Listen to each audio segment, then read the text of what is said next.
What's up, everybody? It's me, your old pal, Jum Jumington, former CEO of Jumington Dynamics, broadcasting live from the Jumington Dynamics source facility somewhere in the world. How's it going, everybody? Happy New Year, or New Year's Eve. It's New Year somewhere. Just like Mr. Buffett said, it's 5 o'clock somewhere. Let's put some BGM on here. Oh, that's a nice jazzy tune. What's up, Silas? What's up, John? What's up, Ottercast? What's up, Kubi? Here are the powerful and drugs. No drugs! No drugs. Just a bowl of grapes and apple slices.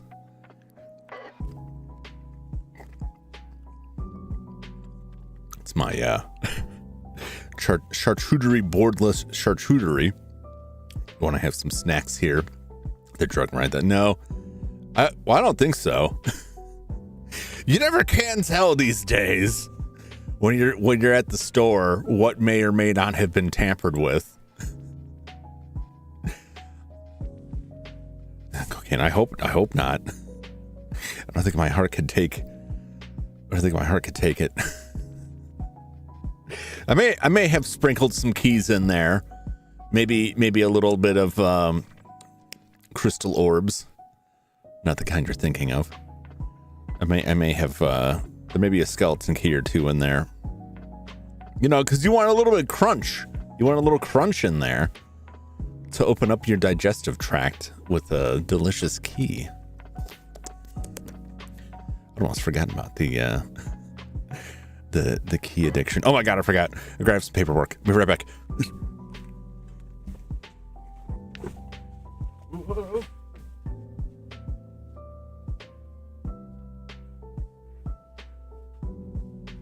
Papers.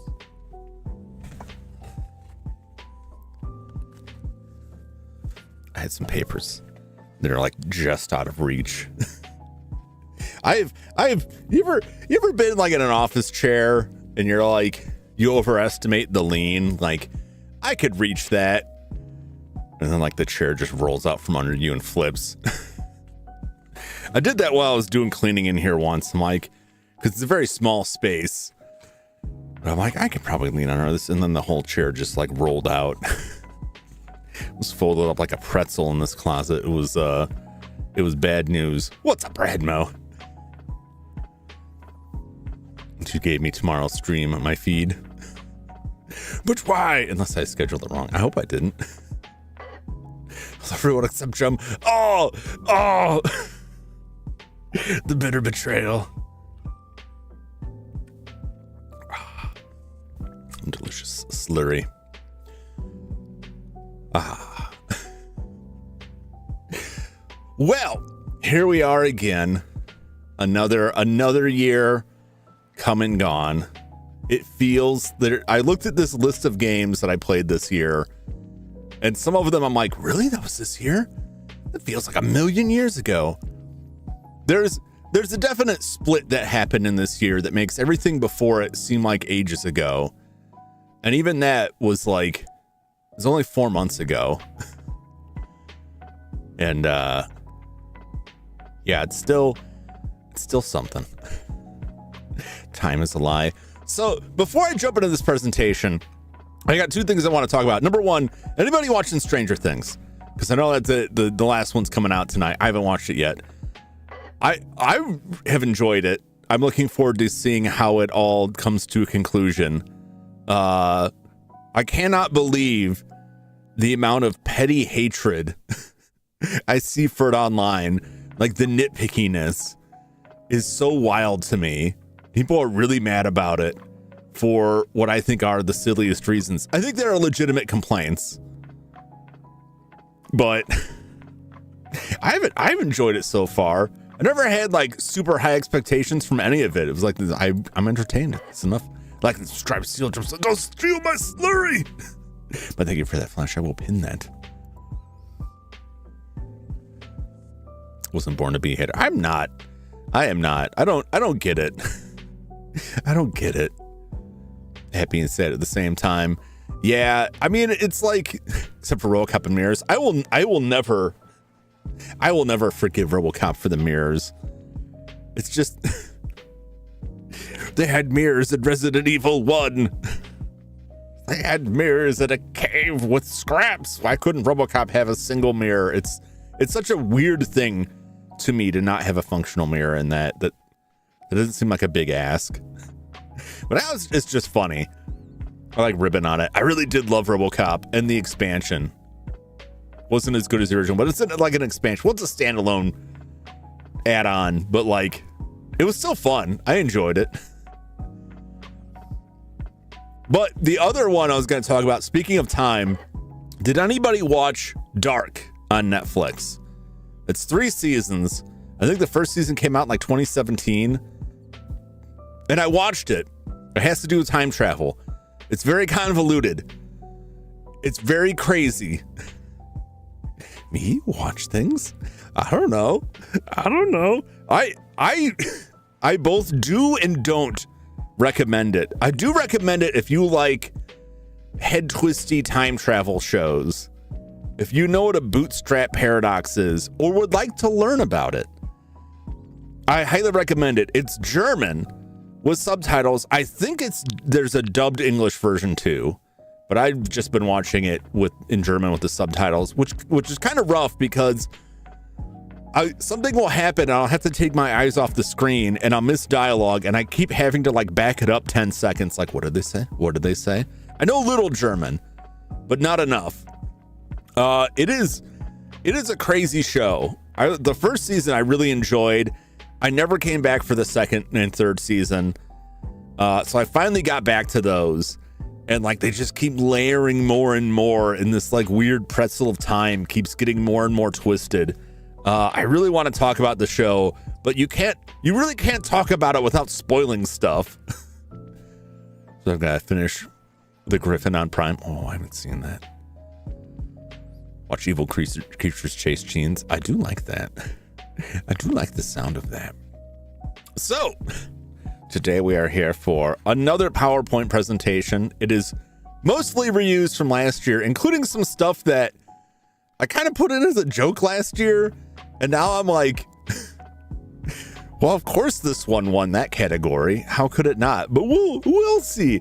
So let's take a look at the 2025 year-end review. You love the slave hunters. But in reference to the show, not the refute these nuts. Pranmelling here with the Mind Goblin. Yes, the show. Yes, the the show. Not the other stuff. Chris, you gonna stay up until 12 a.m.? I might. I will say I normally I only did this once before. I've only done this once before. Safety not guaranteed. If you get that reference. I was going to stick around here till midnight, but I was talking to my stepdad. He was going to get together with some people tonight. He's not sure if that's gonna go through. So I'm gonna find out from him if that's still happening, because otherwise he's just gonna be on his own, and I don't want that. I don't want him to just. That's kind of sad. So we're gonna go through the review. We'll check out a game or two, probably some Phasmo. That is tradition. But I may not be here till midnight. But I will stay up till midnight myself. It all depends. If his company ends up dropping by or he goes out, there's that. But I don't want him to have to sit there by himself. That's going to be a little too much after this year. He's got the dog, but that's not the same thing. It's good to have humans around. Well, some people like that. I'm fine with, virtual connections and just being here playing video games. But to each their own. All right, so this year, let's look at some numbers. The numbers, what do they mean? I really expected these numbers to be lower than they were last year, like overall, because I had to take a bunch of time off, and even when I came back, I had to scale back. But the Sunday grind, which I think I've got, almost 30 episodes of this year, that added a lot. That added quite a bit onto it and offset that. So we have 203 streams this year. That's up 12 streams from last year. Only 12 collabs, down 2. I may have miscounted the collabs. I don't think I did. It's all manual. I'm manually counting this stuff, so I could have got something wrong. Only collabs. That tracks. 2's not a huge dip. I'm not super duper social. It's not like a weekly thing. And the other thing is, there are a lot of times when I would go to collabs and I wouldn't stream it myself, because a lot of the games that I'd play in the collabs didn't get a lot of views. And also it became really difficult for me to focus on some of those games and focus on chat. And it just got to be too much. And I'm like, I'll just show up and play. It'll be fine. We've completed 55 games this year. Collabs now it's cracked up to be, especially for views. I don't worry so much about the views. But if chat's it's like I can't win in this situation. Either chat's really inactive, which just feels like, well, if people aren't really interested in this, then I'm, I still want to play and hang out, but then like those viewers can watch the other channels, which I actually prefer. Not that like, not that any of the people I collab with need my charity views, but like it lets me focus on stuff. Or like chat is really active and I can't keep up with it because I'm running for my life on Outlast or so forth.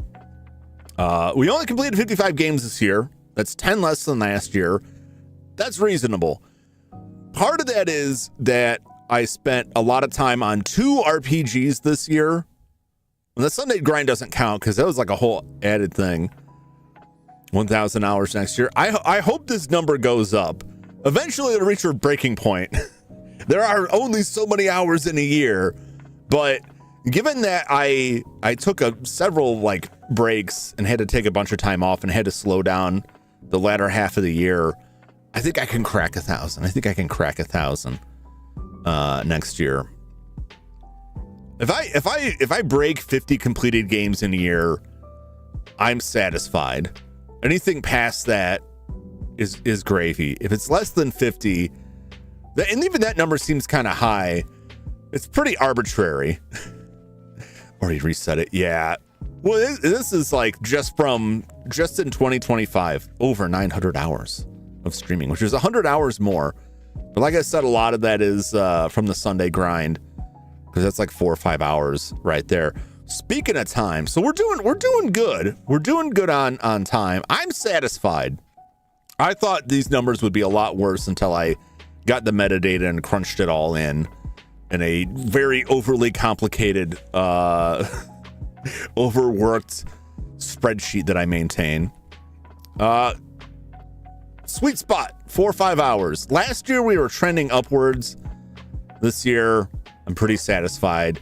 You can see that line goes all over the place. And it did last year too, but my average stream time is about 4.5 hours, which seems like the ideal time for me. There are outliers that go higher than that. I strive for like a good 3 hours minimum. And it is one thing that I despise when I end a game and I come back to it and I only have like an hour left. And I'm just like, well, I don't really know. I don't really want to play another game right now. I just want to digest this. I've had a couple of those. We had one this year. I had some last year too. We didn't beat last year's like shortest stream time though. The sweet spot. Oh my. Yeah, I'm just getting a shiatsu massage from my graph, but you can see the the yellow line here is the trend line. Last year it was moving up. It was moving towards almost to 6. Because I started out, I think I streamed less hours because I started later. I didn't go as late, so it's almost flat. It's rising a little bit, but it's pretty stable. Looks more like a bed of nails. That can be relaxing too. The graph is really erotic. I didn't intend it to be. So I did pick the image, and I was like, that's the draw me like one of your French Jums image. So like, yeah, maybe. Maybe. Games by console. No real surprises here to me. Some numbers down, some new entries. I think there's only one system that didn't make it on this year, but that's the MSX. Did he say erratic? Well, he did say erratic. I ran out of the corner of my eye. They sound like other comments like... Sorry, Flash. Sorry to misrepresent you. What's up, Joshua? Welcome in. So... Where I get my stuff going here. Console, PlayStation 3. One game on the PlayStation 3. One N360, one Game Boy Color. I can name all of those. One Sega Saturn, one N64, one 3DO, one PC Engine, one PC 88. I get some PS2 games, Dreamcast, SNES, Switch, PlayStation 5, NES, and the PC. PC almost always wins out because it covers such a wide range of games.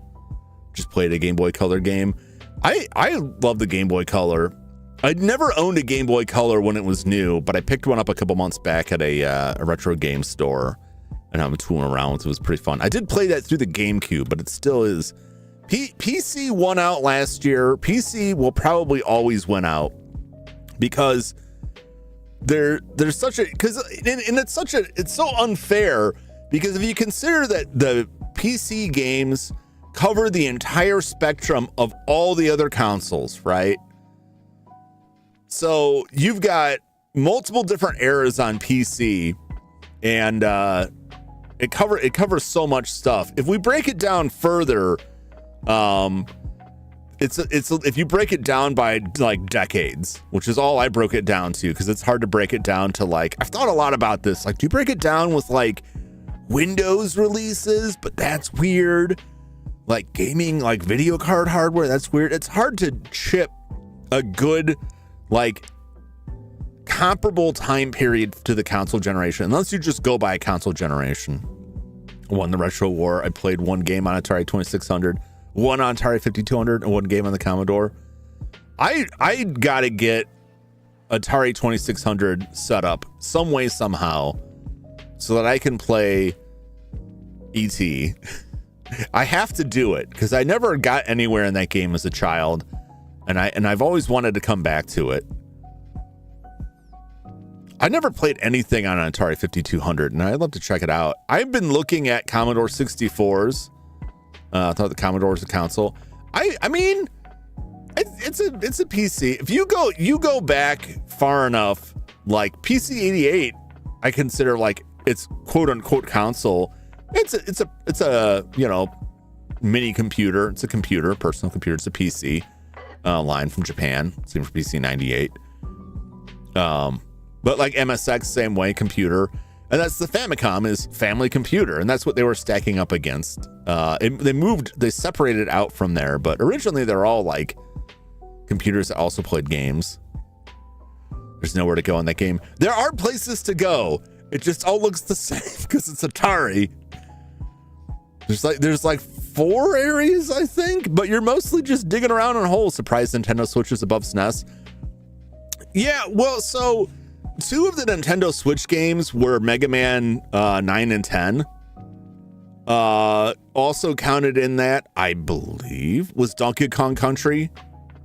Because those are Super Nintendo games. Well, the Donkey Kong Country games, but I played them on Switch. So Switch gets a little inflated because it has a lot of older consoles on it. Even though I played Highlight on the Switch, and I didn't count that as a Switch. So maybe I have to change how that. Well, what Switch games did I play this year? No CDI games. So I'll play those CDI Zelda games. They looked awful. But I feel like I need to play them. Let's see here. Let's see if I could figure out what... Did I count? I must have counted Mega Man 9 and 10 as Switch. So that's 2. And I'll print it out here. I don't have Office installed on this computer, so I can't look at my spreadsheets on that. Surprised you keep track of that. I track all this stuff.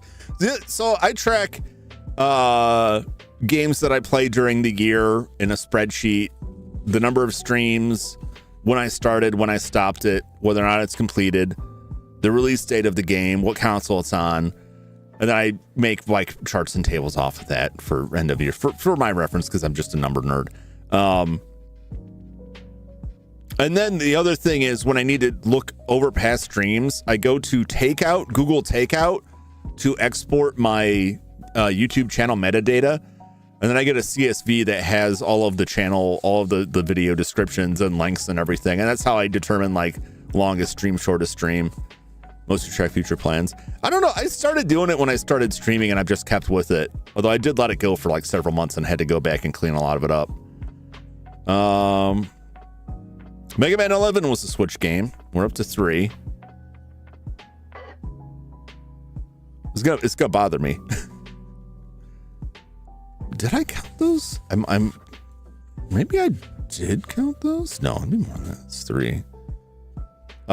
Turnip Boy. That's 4. Look at my list. Papers, please. Turnip Boy. Yomawari. No. So those are all like actual Switch games. So I did count Donkey Kong Country as SNES. Turnip Boy is so good. I gotta go back to Turnip Boy to get the post game stuff. Because I never got back to that. I just moved on. But there's still some post game content. It's got at least 1, I think maybe 2 sequels now. Let's get at least 1 sequel now. So PlayStation 3, Xbox 360. I mean, I like the spread of consoles, but I would like to see more numbers. The NES is down from what it was last year, but I did the NES Revenge series last year, or at least it was counted last year. That was a lot of NES games. Most of the NES games I played this year would have been on like Sunday Grind, but we did play some of the Mac Venture games. Tombs and Treasure, which was a real surprise. I really enjoyed that. Super Nintendo this year. How many games did I play on the Super Nintendo that were... I don't know. I don't think any of the games I played on the Super Nintendo were released in the US this year. I played Mega Man and Bass. I played Tales of Fantasia. I played Star Ocean. Otogiri-so. I think that's it. You know, did I not... Is Donkey Kong Country just not counted? I think the Donkey Kong Country games didn't even get counted because they're not on Switch and they're not on Super Nintendo. So if I add Donkey Kong Country 1 and 2 in that, the SNES actually beats the Switch by 1. What's up, Lampshade? Welcome in. How you doing? Dreamcast. Yeah, 3 Dream. Well, did you play what was the third Dreamcast game? I know we played. Oh yeah, it was Alone in the Dark, and Code Veronica, and D2. D2 was really wild. I'm glad I got to bust out the PC Engine again. That was a lot of fun. Still got a 3DO game in. That's two for 2. I did a 3DO game last year. I should do more than just the one in a year. And 64. Yeah, I really want to get like more of those systems, like spread that number out more. But if I can do more streams, I can get that on. But we can break down the PC. I was mentioning that. Those numbers get a lot smaller. They're like 3, 3, 5, and 7. It's not listed on here. It's like 90s, 3 PC games from the 90s, 3 from the 2000s, 5 from the 2010s, and 7 from the 2020s. So the majority of the PC games, or at least the largest category, was actually new PC games. Play Mega Man DOS. Oh, geez, I saw Madamus was playing that. My friend down the street had that when we were kids. And I was like, oh, I like Mega Man. Fire it up. And he did. And I almost immediately said, all right, turn it off. Turn it off. I'm done with this.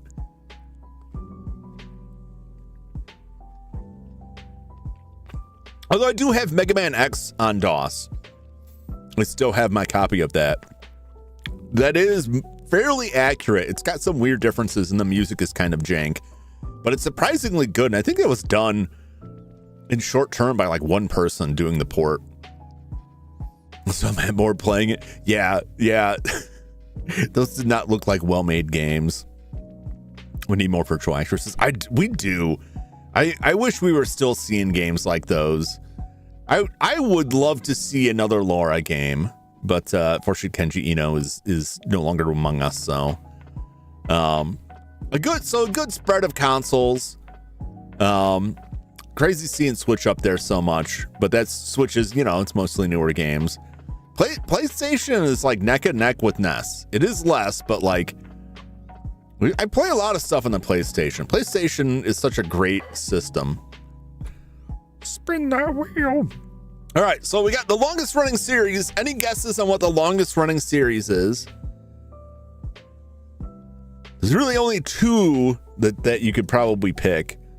Because they're both RPGs, which are always long.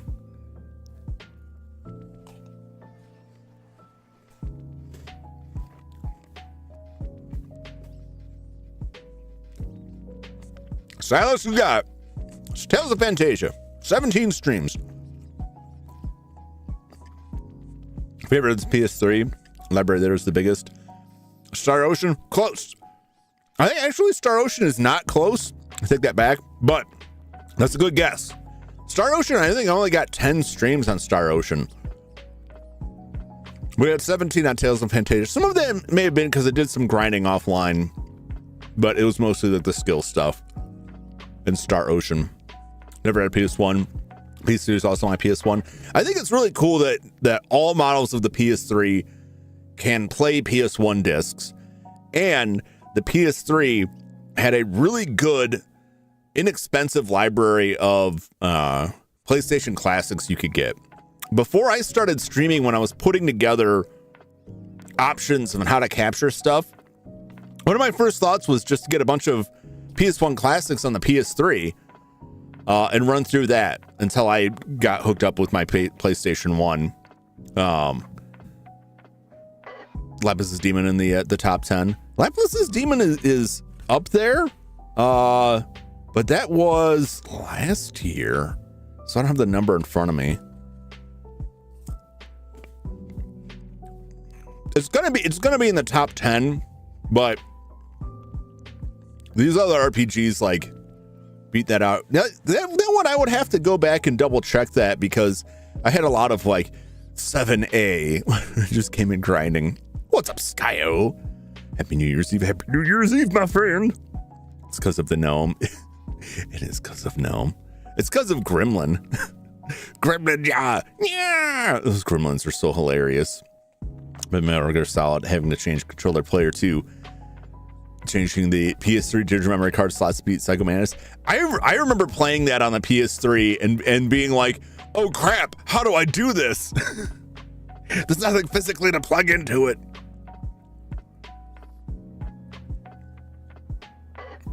Yeah, I'll have to check what Laplace's demon came in. Because that would be pretty up there too. The RPGs are almost always going to win this category out. If it's good RPG, because they're long. They run long. Longest single stream. Anybody remember what my longest single stream was? I didn't have as many this year. We actually beat out last year's longest stream, which was a Paper Mario stream, by about 15 minutes. So we got 8.5 hours on this. 1,000 Year. Nope. Also 1,000 Year Door was last year too. Remember that one time you streamed till like 3 a.m. my time? Yeah. Now I could be missing a number on this, but this is my recollection, and this was what the metadata was showing me. That's Final Fantasy. Oh, for the longest one? Not yet, but it could get there. It could get up there. Because it's all about when it's finished. So Final Fantasy is going to run it next year. So if Final Fantasy ends up running more, like longer, it could win out. I never can guess. It was D2, which I played for 8.5 hours. There was another game I played for 8 hours and I think 12 minutes. But that was the longest because I kept thinking like, well, probably close to the end. Well, there's probably not that much more. And it just kept going. This guy, that's exactly what I thought. Every time I see a stream that's 8 hours, it's like, damn, this is a whole ass work day. D2 was great.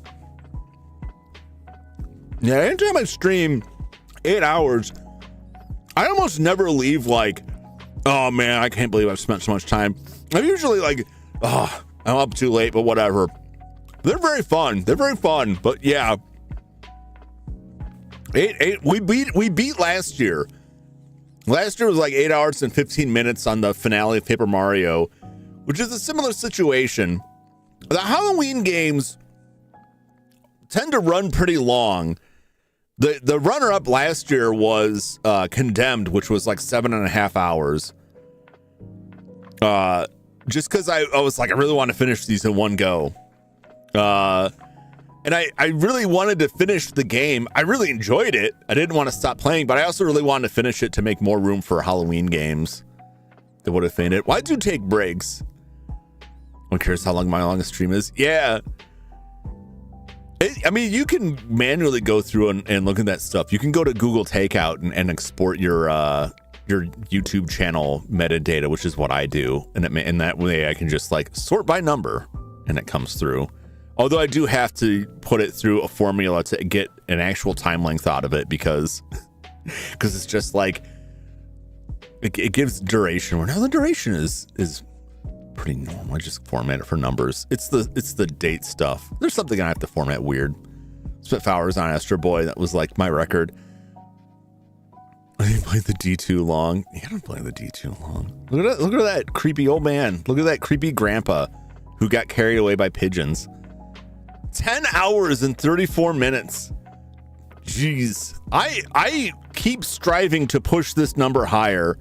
I am disappointed if I don't have one 8+ hour stream at least once during the year. Someday I'll do a longer one. A 4-year streaming anniversary. Oh yeah. Yeah. I would love to do like a marathon stream of either a single game or a series of games. Shortest single stream, which is longer than the shortest single stream last year. The shortest single stream last year was like, it was something crazy, like 20 minutes. It was when the final like the final boss fight in Call of Cthulhu bugged out, and I quit the game out of frustration. And I'm like, I'll come back to this later. And then, no, I think like the GOG Galaxy screwed up my save and I lost a bunch of progress. So I ended the stream and I was mad, and I played through back to where I was, and then came back for like less than an hour. 24-hour stream, 8-hour jump sleeping ASMR.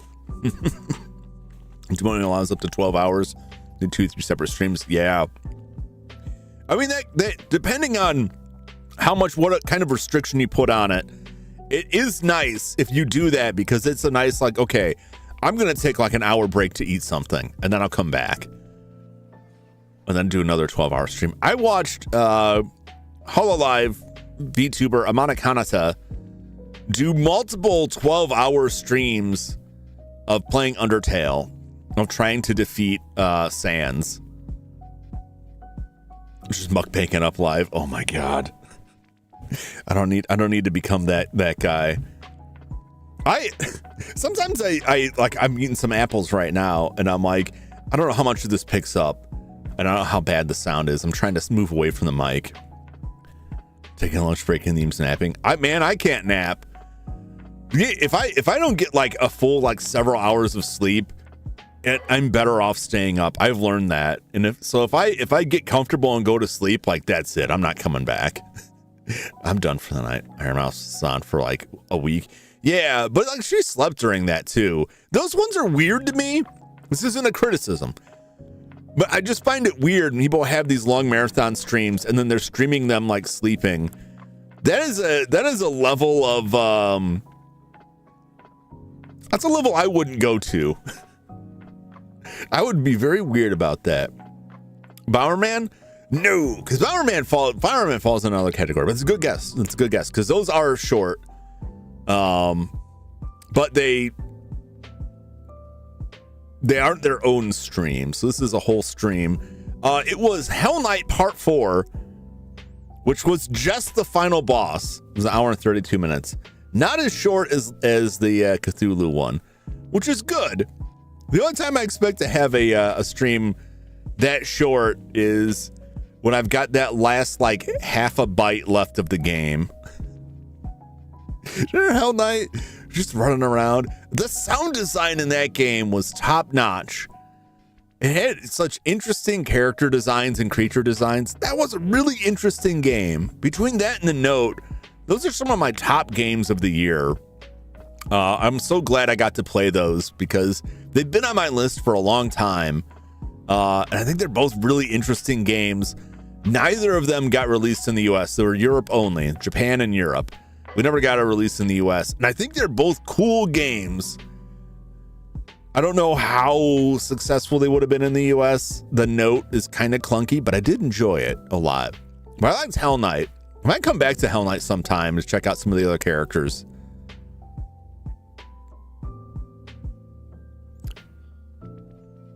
Trader's also sick. She had to take breaks. Yeah, that's a crazy long time to stream. Hell Knight was going to be on there. I thought it would have been the longest. No, it was pretty short. It's pretty short all comparatively. Hey, Hell Knight, some of these games seem longer because they fell like in between breaks. Like Heroine's Quest seemed like it took a lot longer to finish because I like was really delayed in coming back to the end of it. Around the bunker city trying not to die. Yep. Because the speakeasy avoiding the culted monsters. Yeah. They were really weird and creepy. Really, really crazy monsters. That stalking section at the end was more difficult than it needed to be, but it was so I remember I got bugged out on the conveyor and I was like, oh, I'm alive. He can't get me. And I took one step and it was just over.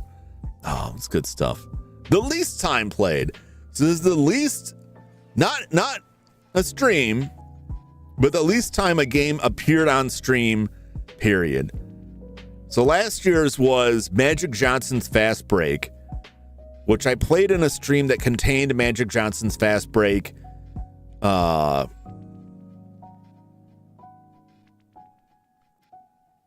Rampage, struggling for the name, Rampage and Bubble Bobble. That was when I started Bubble Bobble. And I only played Magic Johnson's Fast Bake for like 13 minutes.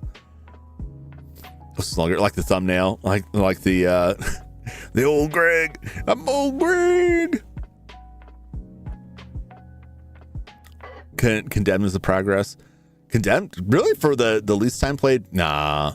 Because Condemned was like the long, but I played that long. So what it was, this may surprise you. You may not even remember this. It was GoldenEye, which I played for just about exactly 47 minutes after finishing Shadows of the Empire, which was another short stream because I was pretty much at the second to last boss when I cut off the first part. So this is in the part 2 of Shadows of the Empire for May 8th. And I played about 47 minutes of this. There was another game that I played for about 52 minutes. Dungeons of Dreadmore. And I thought that one was going to win.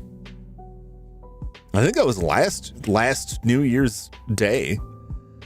I forgot until I was going through them like, oh wait, I did play GoldenEye a little bit. Going through the list, like, yeah, I don't often do that. I don't often like break another game in to that because I usually play things all the way through on their own stream. That was GoldenEye. This 47 minutes. This is the worst category. So in my defense, the first year, it was kind of a joke. It was like, which game did I play the most? Trick question. It's Bubble Bobble because it's at the end of every stream. And so the answer should be obvious. It's Bomberman because it appears at the end of every stream until it's finished. Then I maybe 55 stream appearances. I'm going off of, I didn't manually count this. I just went off the number of levels. Shorter than Bubble Bobble. It's like a quarter of Bubble Bobble because Bubble Bobble has 100 levels that you have to play through twice, though you can skip some stages, plus bonus levels you have to go through. So Bomberman ended up only being like, 1/4 the length of Bubble Bobble. But of course, and I'm like, do I even include this slide? Because it's always going to be whatever game I run at the end. That's always going to be the most played game. Unless I play a game that has like 100 streams and the games that tail end my streams are like less than that. That's the only way I can win. And I can't think of a game that I could continuously play and stream that much over the course of a year. So I might as well just make the slide. What game did I play at the end of streams this year? Because that's all it really comes down to. You know what's funny is I kind of feel like if I went back and counted, Bubble Bobble might still be close to this just because of the number of levels. I can't remember when I finished Bubble Bobble. I don't think it was that. The Sims or SimCity. My runs in SimCity never go very far. They said worst game. No. I could comment on that. I don't think I played any game that I thought was particularly bad. I played some games that weren't quite what I thought they were going to be. And I played games that disappointed me at the end. We're going to talk some about that game. Bringing back Minecraft. I haven't played Minecraft in quite a while now. Not that long. Probably about a year since my nephew stopped wanting me to play it with him. I don't know. I think watching me play single player Minecraft would be boring as hell. What's up, Ryan? How's it going? Yeah, let me just get, hold on. Let's get, okay. There we go. There you go, Ryan. What's up, Anadella? Welcome in. How's it going? But I have to speed run this. I played a lot of games. Some of them are long.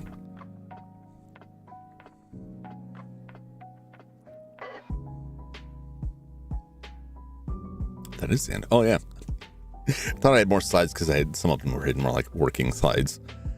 Minecraft stream for old time's sake. I have to get Minecraft installed on this computer. Never played Frogger the Great Quest. Was that the worst game? You know, I hate to say it, but my first thought, Joshua, was Mighty Number 9. But then I'm like, no, that game wasn't that bad. But thank you all for helping me escape from 2025. 2025, I'm not going to stick on this point. I barely want to go into it. It was a real rough year. I didn't get as much done as I wanted to this year. I just had a lot going on off stream, and it kind of I mean, it stressed me out a lot. There's a lot of heartbreak. But in terms of streaming, it made it difficult to get stuff through. But I still managed to get some stuff done. I managed to keep on the streaming, and that's, you know,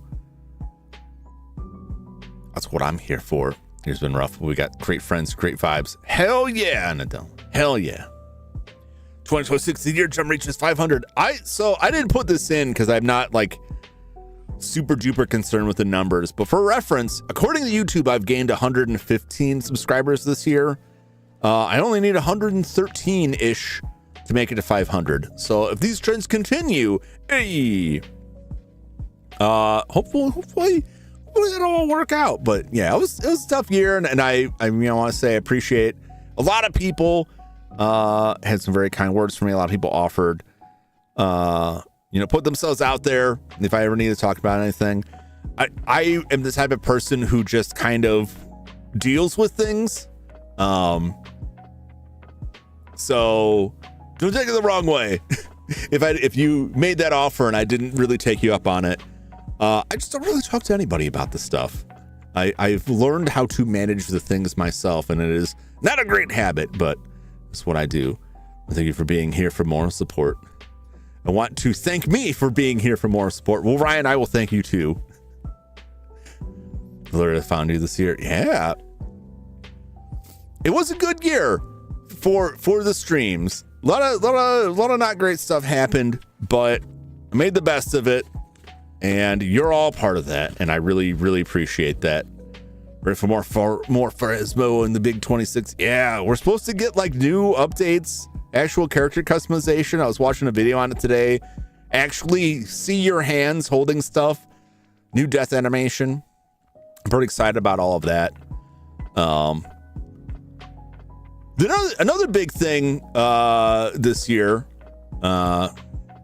was that a lot of the time that I would spend during the day working on stuff for streaming has been taken off by the dog we got, who's right there. Here I am. Which is what I think every time I run into him, and he's just like forcing himself into my view. Like, don't forget me, I'm here. He's rather demanding. He's getting better about being on his own. His behavior's pretty good. He's getting bigger. I saw a dog the other day that looked like him full grown. He's probably going to be about the size of my old dog. It's going to be like a big 50-pound sack of meat. What'd you get the Pupper for Christmas? We got him a sack of toys. Has he destroyed them? No, he hasn't destroyed them, but he has not shown a lot of interest in them. I think my stepdad got him a sweater, and I don't know what happened to it because I've never seen him try to put it on him. Every one of my dogs has had a sweater, and not a single one of them would wear it. My old dog, Jubei, had a sweater that he would wear sometimes if it was very cold, but he also didn't want to go out in the cold. And many times I would have to pick up that 50-pound, like, that dog was like just muscle, pure muscle. And I have to drag that 50-pound dog back inside because he stepped outside and it was cold, and he just laid down and went like, oh, I'm done. My feet are cold. Let's play his toys in front of him. They don't want them. I play with him a lot. So his favorite thing is a tennis ball that I throw either in the backyard, or if it's raining or too cold, I throw down the hallway. And he likes chasing that. He doesn't like giving it back up, but he does want me to take it from him. He doesn't quite get, like, I can't throw the ball if I don't have the ball. That'd be a good idea if you had games for the NES. Wheel of Fortune, Jeopardy. They allow Jeopardy games in the NES. Ooh, I do like those.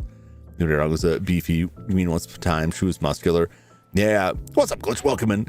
Well, I actually had like neighbors ask me how I got the dog so muscular, like with the workout routine. And like, no, he just came that way, man. That's just how he is. No take, only throw. Exactly. I said it to him every time. Trying Jeopardy would be great.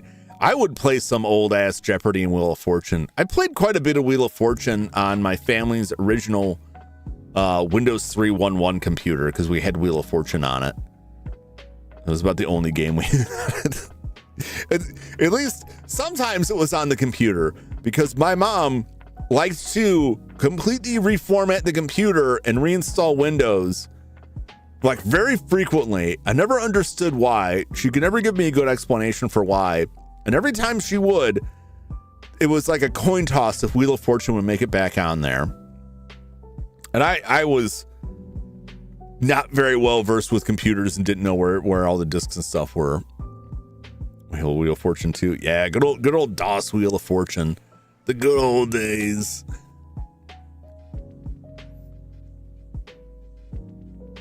What's up, man, guy? How's it going? It's Trevahan. We love to see it. Yeah, I'll have to find those. I'm gonna be on the hunt this year for local retro game stores and looking for some bargains, looking for some deals. I'm also gonna look at getting at least one new console this year. I'm starting to narrow it down because I'm reaching the point where the consoles I don't already own are on the more expensive side. I think I have to give up on my dreams of the Iowa Mega Drive disc player, which is like a boombox with a Sega Genesis in it, because those things are like thousands of dollars. Miss getting CDs and stereo boxes, Zoo Tycoon and stuff. Yeah, so we played the 3D, or not the 3D, the remaster of Chex Quest. I think we played that this year, early in the year. We played Chex Quest, and that was one that I got in a stereo box. I bought specifically for it because it was like a Doom-like game, and I'm like, I gotta get this and check it out.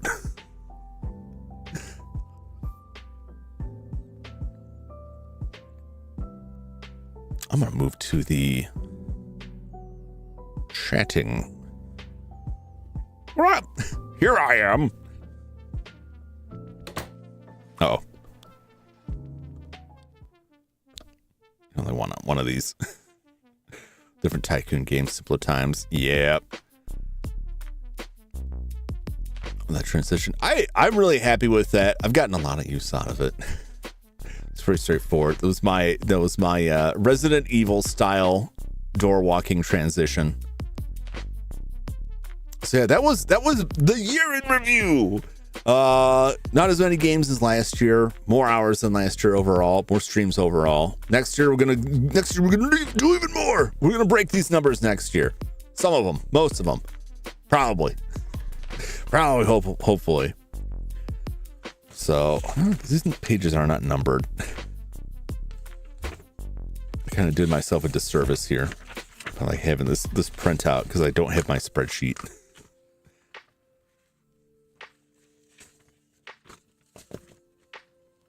The juice box. Need more cowbell. I got a fever. On the prescription. It's more cowbell.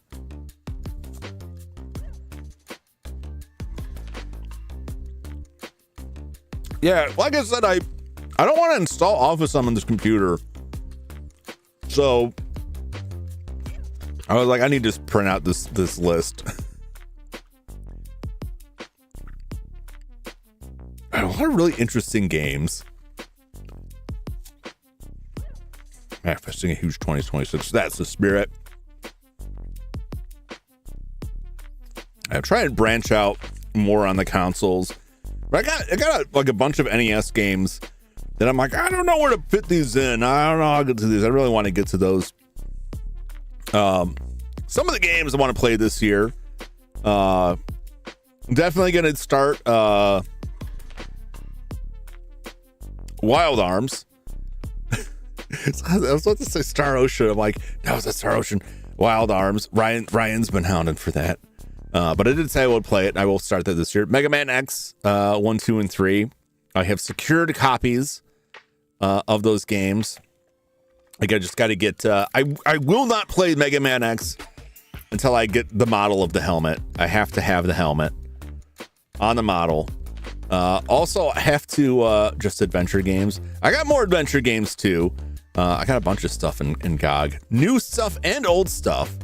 Look Outside. I do want to play Look Outside. I did pick that up. I didn't get a lot in the sale this year because my library is already so huge.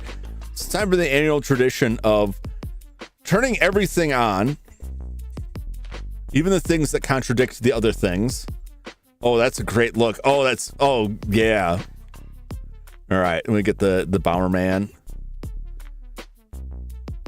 The Silent Hill just kind of covers everything over, but it's especially bizarre if I don't get rid of the other body. Let's get that skull in there. The skull in Bomberman actually, the skull in like Mega Man actually is like a pretty good look.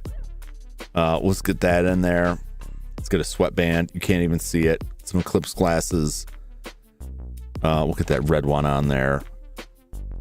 Let's see here. I can deadhead it. Even better. We just get rid of the head. There's just emptiness there. We can get rid of the body. The clothes will stay. Pumpkin time.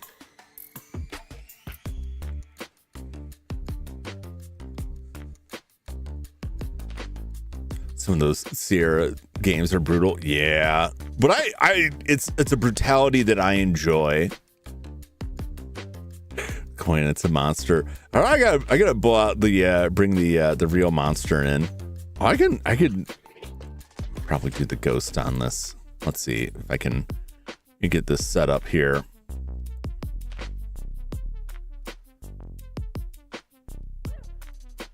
I can get some of it. Let's see.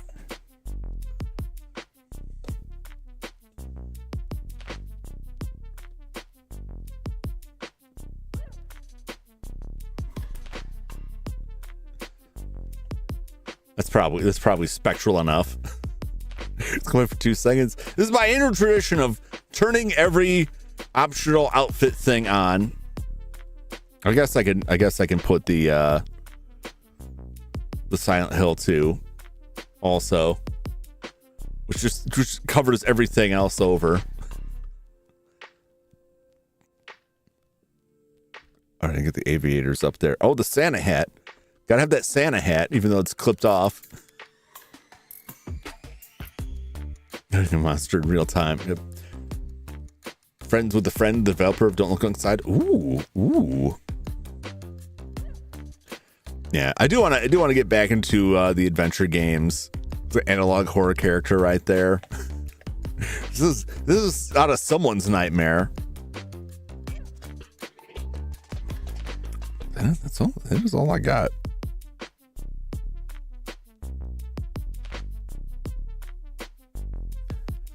Get rid of some of these here. Let's walk this back. The ape really oh yeah, oh man. all those glasses. That's looking like something right there.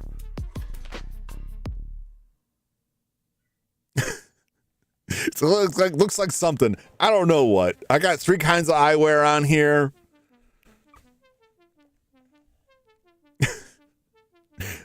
The Jum Witch horror tradition. This has been a tradition from the beginning. When was the beginning? Oh, last year. Last year was the first New Year's, and that was the when the tradition started. So it just began then, or began at the end, which is also the beginning. Both could be true. I think I gotta.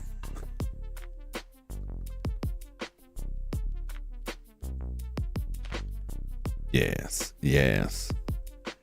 Oh, I can also well, that is not right.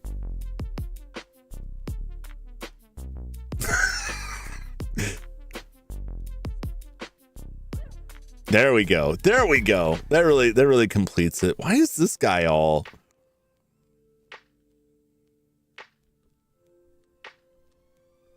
was he like that? I don't think that's supposed to be there.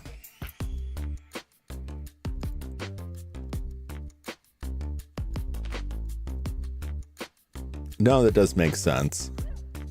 I know exactly why. Let's bring out the NES. There we go. That'll complete it. Got all the bodies. Let the bodies hit the floor there.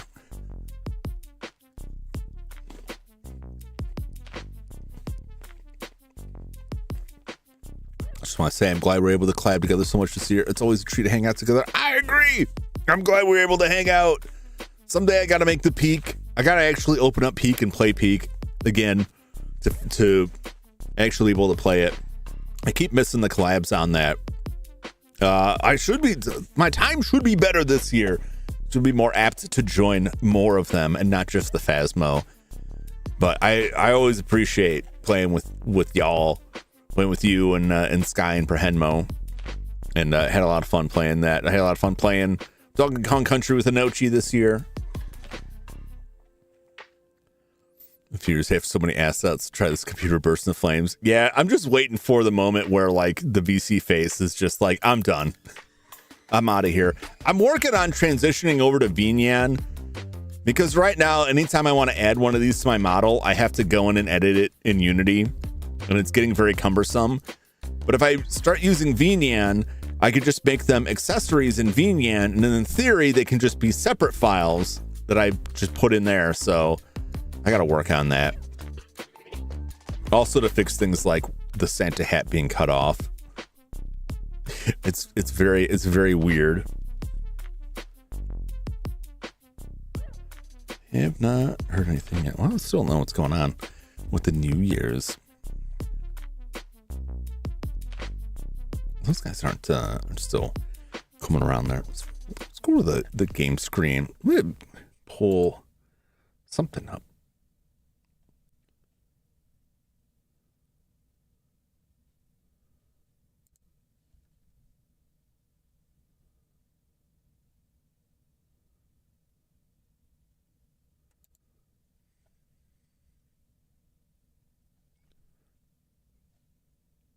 Oh no, wait.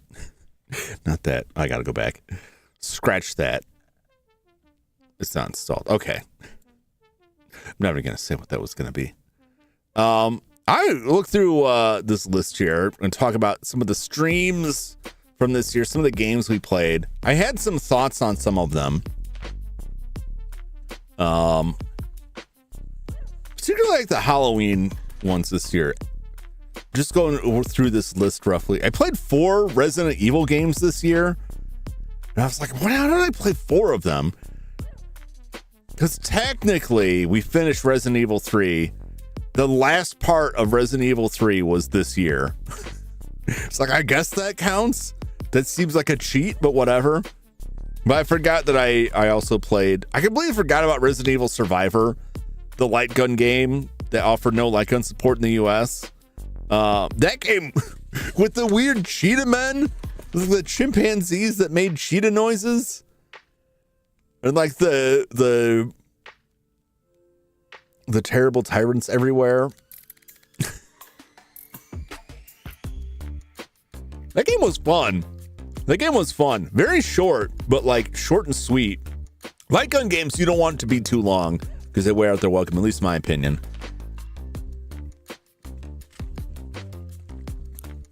I gotta see how many of those sequels made it to the States, because not all of them did. Started the Sunday grind this year. I should have made a slide about that. I thought I had started this last year, but I started it, January of this year? Which I really am having fun with that.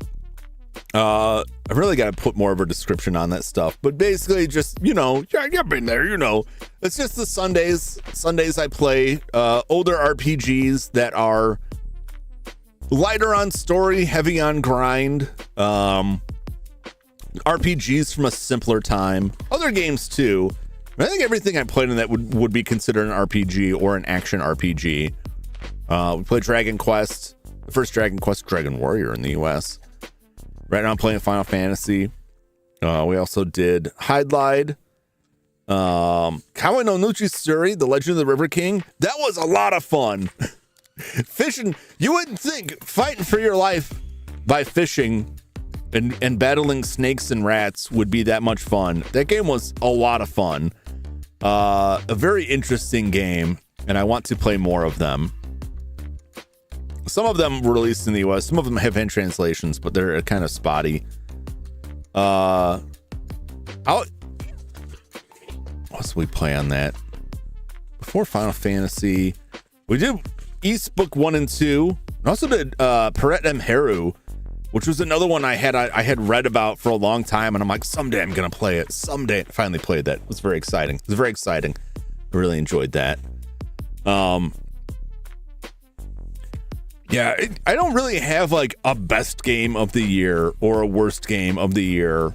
I enjoyed all the games I played. I think the one I was probably the most disappointed in by the end was Thimbleweed Park. Because I was really into that game. I was really enjoying it. And I was really interested in the story. And the ending just kind of fell like really, really flat. And it was very disappointing. And I kept rolling it over in my head. Like, kind of rewriting it in my head. Like, how could I make this? How could I interpret this to not be bad? And I just couldn't. And I had to stop. Thimbleweed in my wish list. It's so tough for me, Ryan, because the first like 90% of the game is so good. I really enjoy it. It sets up a great mystery, but the ending is just like, and then they all left, and it's such a letdown. It's such like a weird kind of cop-out ending. I didn't like it, but I still think like the rest of the game was worth it. It was entertaining enough. I was just really disappointed by the ending. Everything else about it though I liked. So it's really hard. Like if you can be satisfied with a game that you're gonna enjoy 90% of and might hate the ending, go for it. Some people compared it to some of the Monkey Island games, like ending in a similar way where they just write themselves. He writes himself into a corner and is just like, I don't know what to do. It's just over.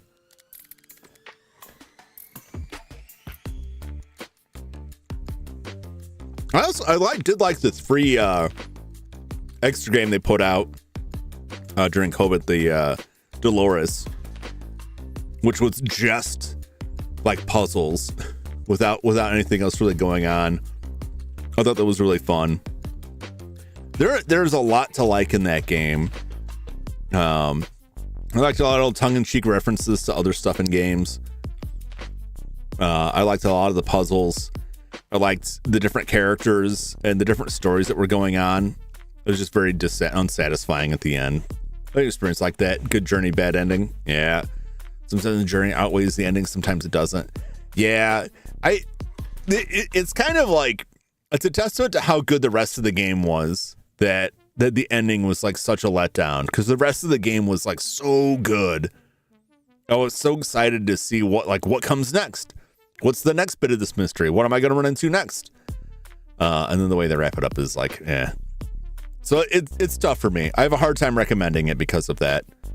I enjoyed it, but yeah, the ending is a letdown.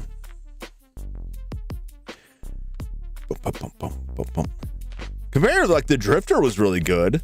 I really enjoyed the Drifter a lot. And the Crimson Diamond. Those are like the big adventure games, newer adventure games this year. Crimson Diamond is really good. Really enjoyable. I gotta get the I did pick up some games on GOG. Did I get those? I have to get the games that like the Colonel's Bequest. I did get those, Colonel's Bequest and the Dagger of Amun-Ra. Although I've heard like, because that's what like the Crimson Diamond is like a reference to. Also, she's making a sequel to the Crimson Diamond, so I got to keep my eyes open for that, because that game was a lot of fun. Really tough like puzzles and mysteries in that one. And reaching the end and finding out like, no, you actually kind of missed some stuff. Like, damn it. Was a little frustrating, but not enough to detract from the game. It was just kind of how the game goes. And that's how Colonel's Bequest is, that you can get through the game and find out only at the end, like, no, you missed a bunch of stuff. You're way off. All right. Sending Nancy Maple down the river accidentally. Like, oh, just go pick it up from the river. Like, whoop. She's done for. Yeah, so I did get those. We might dip our toes into some Elder Scrolls this year. I don't know, though. I don't know. I want to play more of the games from the people that put out the Barrow Hill games. I really enjoyed those games a lot. I'm looking through my list on GOG, which is usually where I get the old PC games. Quite a bit in here. Star Wars Force Unleashed. Oh man, I think I played the first one last year. I think the second one, the second one was this year. Oh, that was really something, man. Kicking those Ewoks around, throwing a man into a TIE fighter. I had a lot of fun with the Force Unleashed games. The other game that I would have put as kind of a disappointment, but I think it was tough because like the anticipation had just gone on too long, was Asylum. And I did like Asylum, but I don't know, I didn't really click as much with the story. And I kind of felt the same way with Scratches, that like I feel like the game was better if you just consider that everyone was going crazy and that there's not actually a curse going on, that there's not actually anything supernatural happening. And then when they have like a reveal at the end, it's like, I don't know how to feel about that. But I did like Asylum. I thought a lot about Asylum afterwards. I never got a chance to talk more about it. The PS2 version this year. Oh, the Force. I might, because I know there's like a bunch of weird differences between the different versions of those games, and I wouldn't mind going back through those. I promised my nephew that I would play Red Dead Revolver this year. Look at when he talks to me about the games. I don't think he even watches the channel anymore because he's too busy playing games on his own, which is cool. That's you know, I'm glad he's hanging out and playing games with his friends online. But he'll tell me stuff like, you know, you'd probably get a lot more subscribers if you played Red Dead Redemption 2. I'm like, well, man, I'm a retro channel. All right, I play some new games, but like I'm mostly interested in the games that are, you know, of legal age now. You know, the games that can vote and drive and drink in most parts of the country. That's my bread and butter. Poor Jum being left behind. Yeah, I do think about that a lot. Because the only time he asks to play anything with me is if like the internet's down or his friends are not available. And the last time he wanted me to play Minecraft, before I even got it set up, he was already like, well, I'm going to do something else. Current day and age, a week-old game is already retro. And retro covers such a wide range now too, and that I love the discussions where like PS3 is not retro. Like, oh yeah, it is. Oh yeah, it is. PS4 could be considered retro at this point. That's pushing it, but that is also true. Hasn't been long enough that I would call Switch itself retro, but I would say PS4 is like, it's getting there. It's getting there.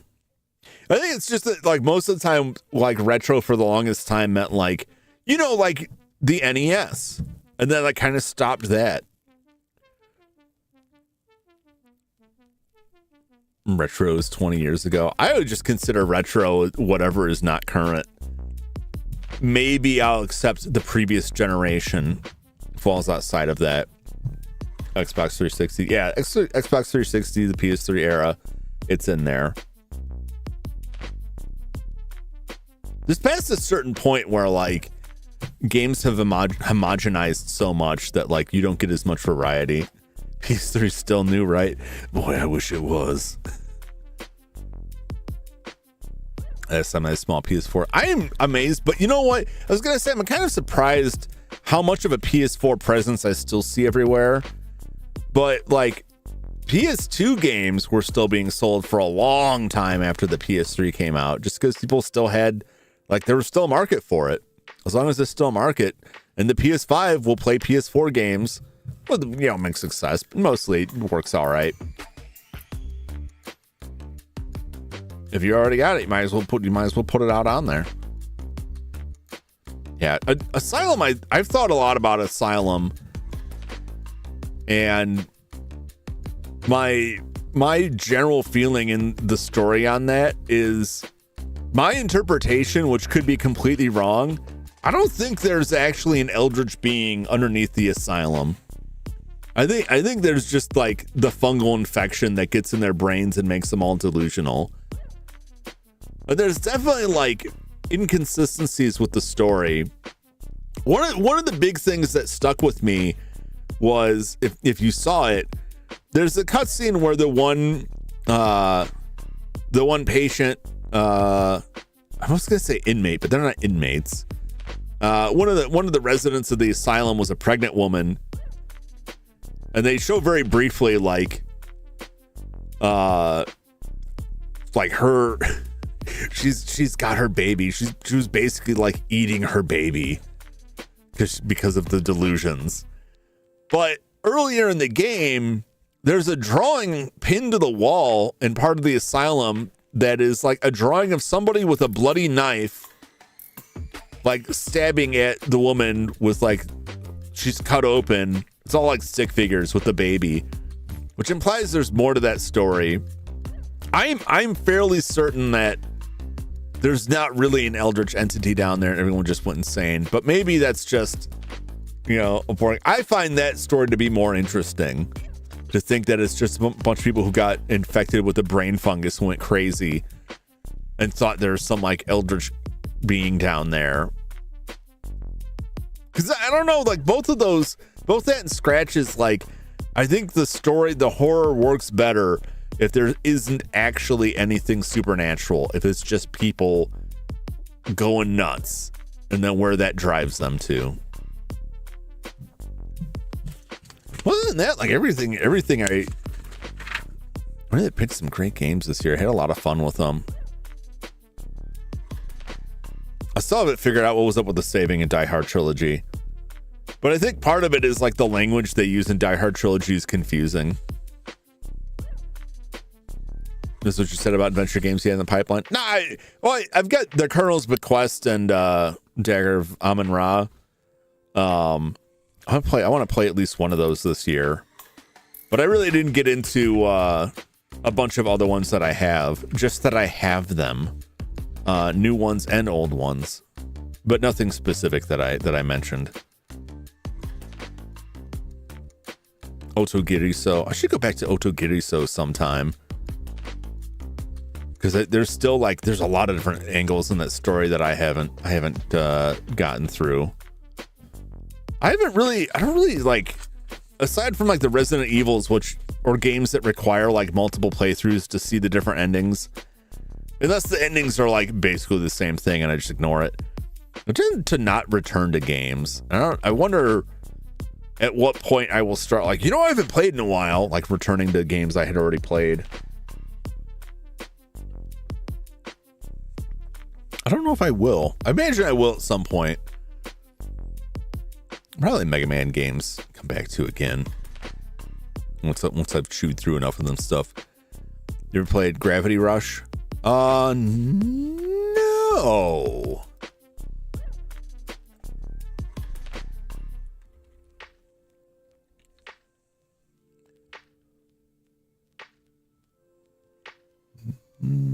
No, I did not.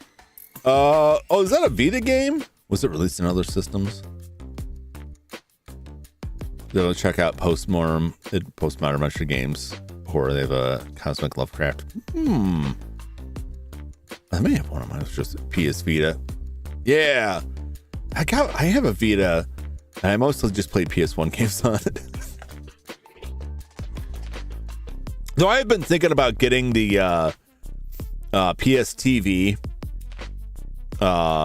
which has similar capture issues to the PS3, but I have a solution for getting an HDMI capture out of that. It's just clunky, but it does work. But you can pick up a PS TV, which are kind of expensive. I missed my chance to get one for cheap. I didn't really know about them until they were gone, and I could have got one for like dirt cheap. But that can play most, but not all Vita games. I don't know if I should say most. It's on PS4. Not sure how it feels on PS4 when the mechanics was moving the camera around. I mean, they've got motion controls on those. Yeah, the controllers have motion controls. I think the only games that don't really work well or may not be supported are games that made use of the touchscreen, or maybe games that made use of like the touch controls on the back of the Vita.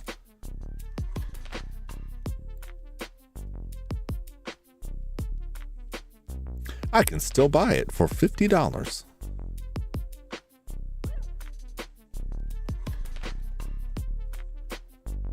It's not the same. Yeah. Well, it's like playing a Wii game that used like the Wii U, or not a Wii game, a Wii U game that used the Wii U tablet controller, and then trying to play that like on anything else. Like if it made heavy use of that, but that's the same with like 3DS games or DS games that made heavy use of those things. There's a puzzle, I guess, adventure game. What is it called now?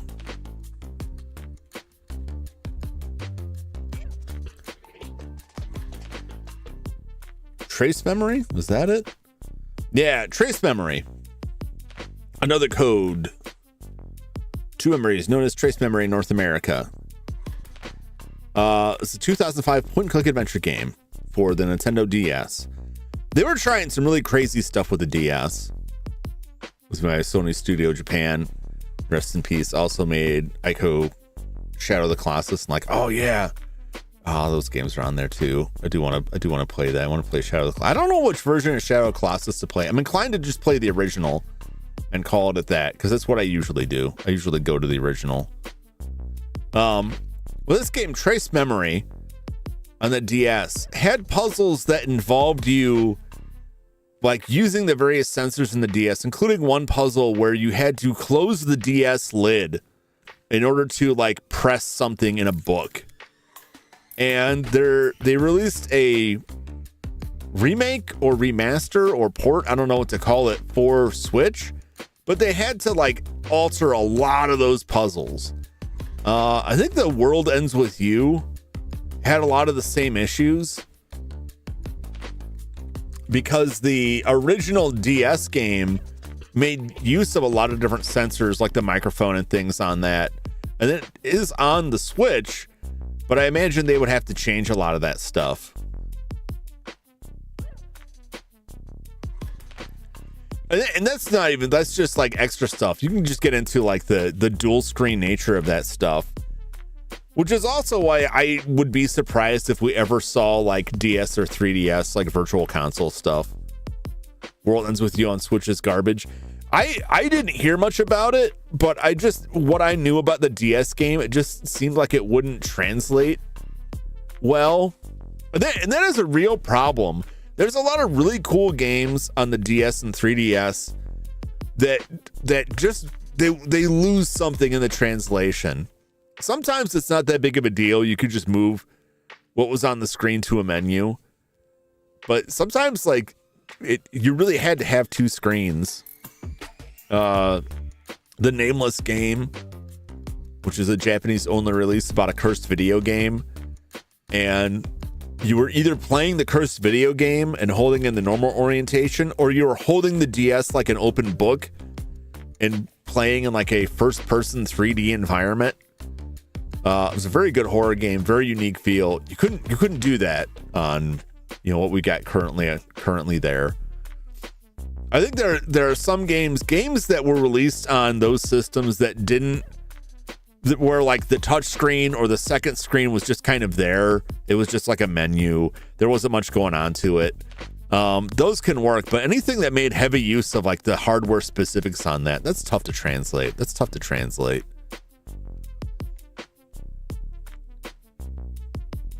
Yeah, I don't have a firm list of games that I say, oh, I'm definitely gonna play this. I definitely will play Wild Arms though, and Mega Man X, and Resident Evil something. Probably 2 or more somethings. Continuing Resident Evil. I do have a couple series games that I want to like cap off the series at. I do want to play more Star Ocean. I figure I could fit at least 2, possibly 3, maybe 4 RPGs in this year if I'm lucky. I'm going to shoot for 2, and if I can get more than that, I'll be very pleased. I know there's multiple Wild Arms. I did want to check out more of the Star Ocean. I do also want to check out more of the Tales of games. I think I don't want to start new RPGs until I've gotten some of the way through some of these series. Because then I'm just like, especially if they have interconnected stories, it gets tough to like bounce between different series a lot. But there is a third Clock Tower game I never got around to, even though it's from a different group. It's very different from the other Clock Tower games, which I really, really love. I still do want to check that out.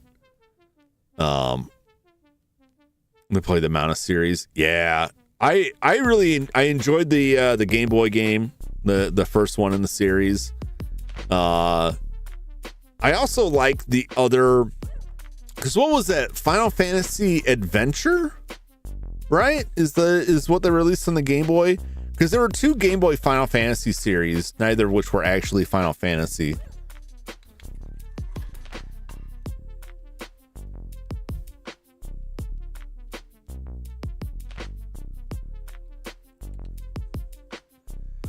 Yeah, it's Final Fantasy Adventures, which is the first of the Mana series. The Seiken Densetsu, Legend of the Sacred Sword, was the Japanese name. The first one was on that. But there's also Final Fantasy Legend, and there are 3 of those games, and that's actually the beginning of the Saga series.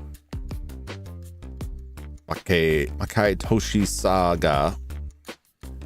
There's a collection of those available on the Switch, probably elsewhere, maybe. Yeah, it's on Steam as well. Those games were really interesting. When you get into the Saga series, the Mana series is very cool though. Secret of Mana will drive you crazy because of the AI. The pathfinding AI for your 2 other teammates gets them stuck a lot. But if you get a second controller, you can control the other character. If you get a third controller, you can control all 3 of them. But who has that? Who has that? You just gotta learn how to deal with them a bit. But yeah, you could play 3-player on that. The sequel also had that, but it didn't make the final cut of the game. But the code is there, and I think ROM hackers recently, like maybe not so recently, found it and may have patched it back in. But you with the 4-player adapter for the Super Nintendo, you could play Secret of Mana with 2 other people, everyone controlling an individual character, which was a very cool feature. If I use the Switch Joy-Cons. Yeah, just hook it up and switch it, because I mean you can just switch to the follow characters. You can switch who you're controlling, but it can make it a pain. But you go to like later parts of the game. If you're trying to just run through an area quickly, like they'll get stuck on stuff.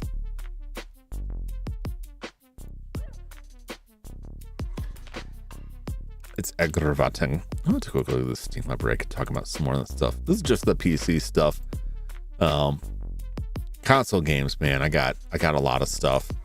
But there are some games on some consoles that I'm like, this game was made in response to another game, and I'd like to play that game first.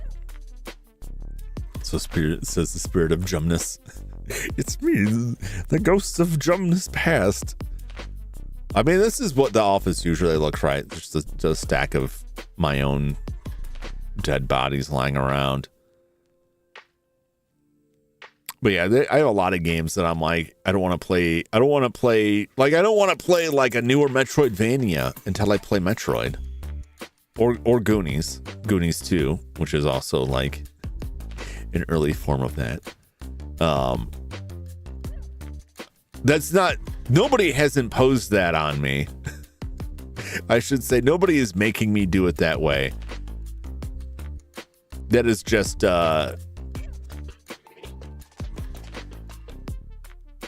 I don't know which version I play. That is just like, I can't even say a rule. That's just how I do things.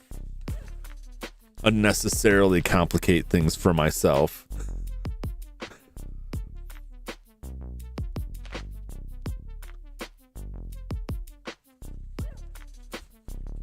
Let's see if this can work. I just found something on a Steam library that I want to check out because we were talking about something earlier.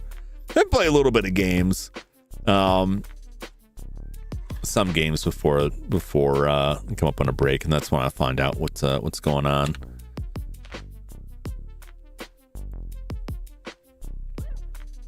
There we go. Thank you.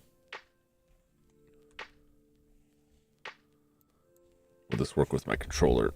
Oh, gotta reach it.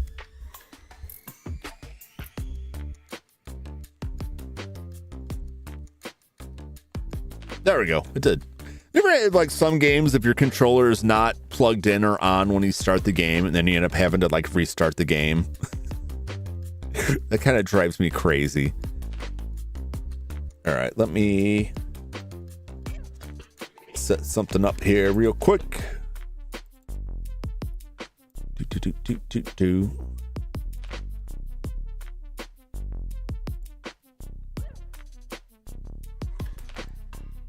All right, let's roll to the game screen. I'm going to check this out. I picked this up a while ago. This is the Atari 50 collection.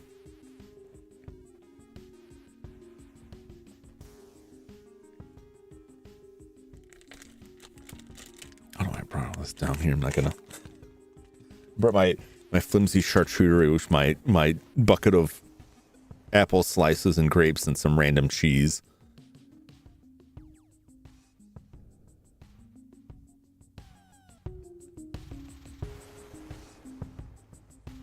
That seems kind of on the quiet side.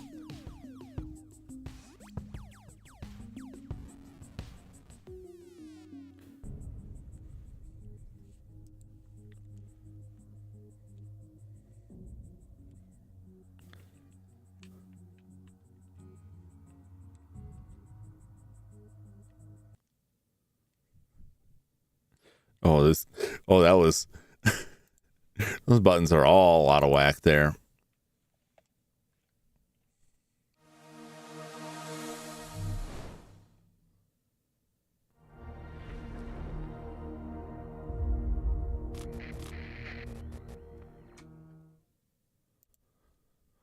I got this for like one game only.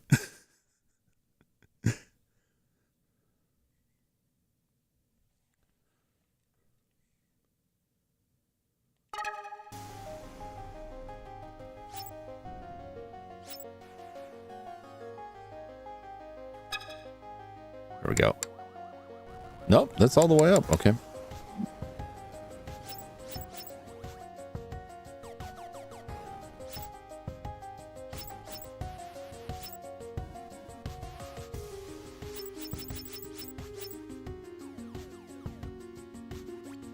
Transfer entire history low. Jump straight to the game library by pressing X. Well, that's what I want to do.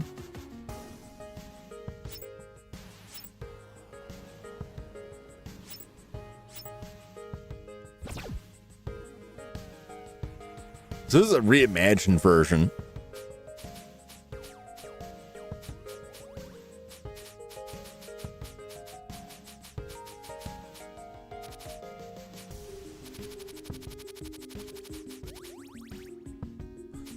Touch me. No, thank you. That's very weird. The reimagined haunted house.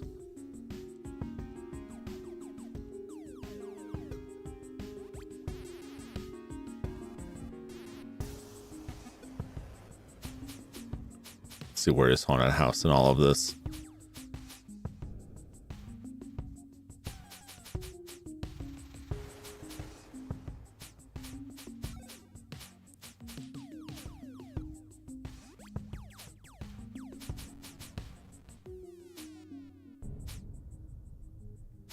Final Legacy.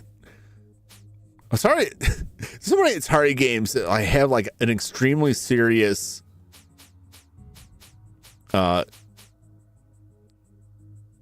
Jig Dog have an extremely serious cover, right? And they're just like right, nothing that Berserk. I played a lot of Berserk as a kid. So this was the first video game system that I played, was the Atari 2600. It was my parents. Some of these games, so we had Berserk.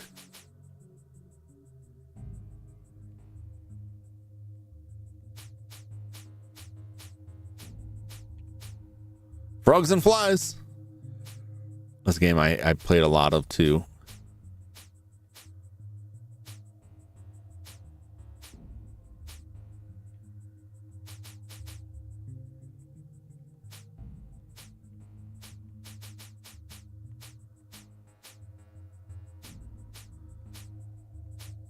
Is the original haunted house not on this?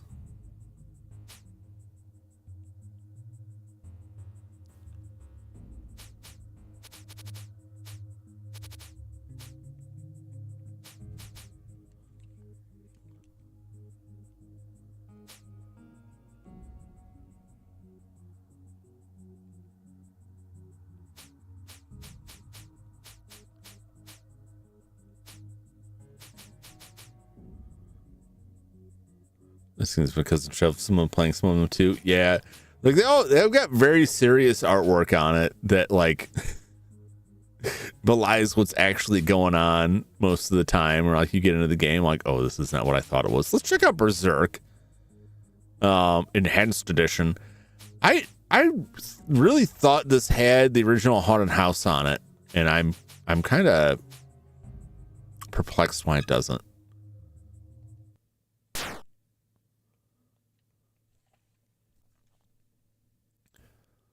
You can torture me with the harder ones till they got older and had pity.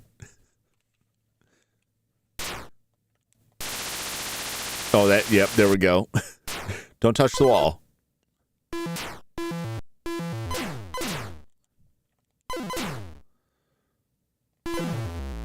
I want this guy to get closer to a wall, because if you get them to walk over to a wall, they'll just stand there and like shoot at the wall. And the closer they get, the more frequently they'll shoot, right? They get pretty crazy with it. Oh, it makes it extra crispy. That's how they get their cooking in.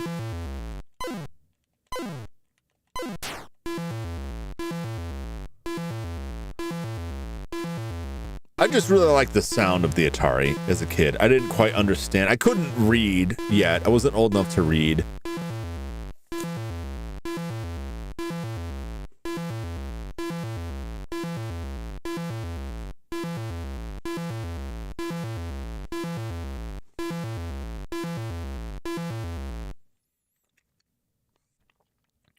He's just gonna walk into it. Yep. So I wasn't old enough to read, so a lot of games I didn't understand what I was actually supposed to be doing. which is saying something because Atari games are generally pretty damn simple.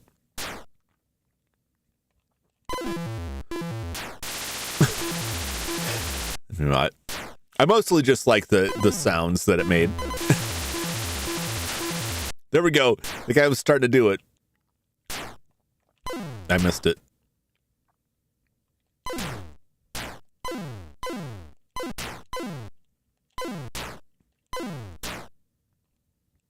They get real close to the wall and then just like choo choo choo choo.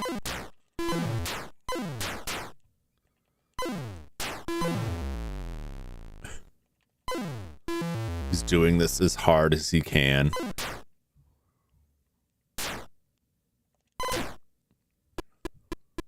Yeah. Blip, blip, blip, blip, blip, blip.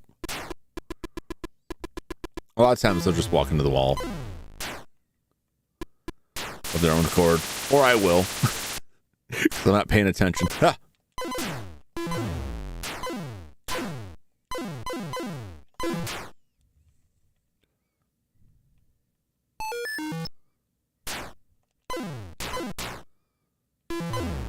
Whoa.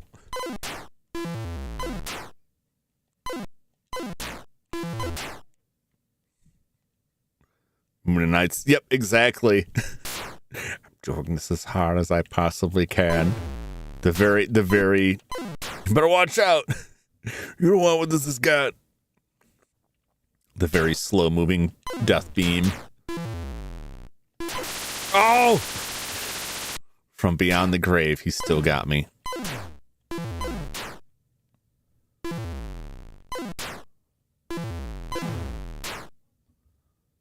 Oh, this guy's coming for me. Oh, sucks to suck, man.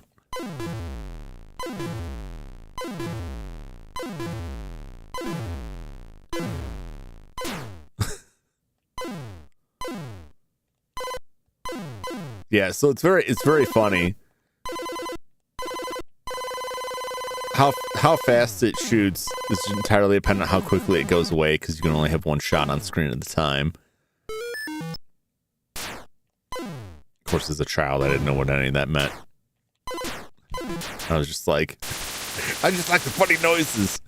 I'm disappointed that the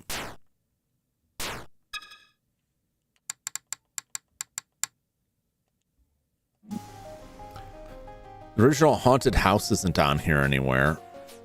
I don't know if I have to unlock that. I thought it was. It was kind of a lot of why I got this. I did get it on sale, though.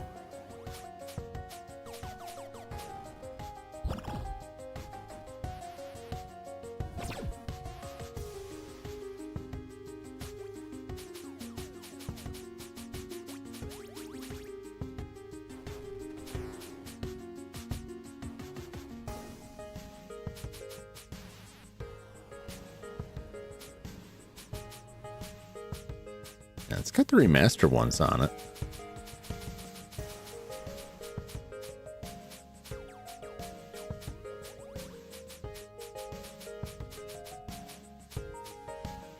Oh no, they're just weirdly sorted because these weren't in the other ones.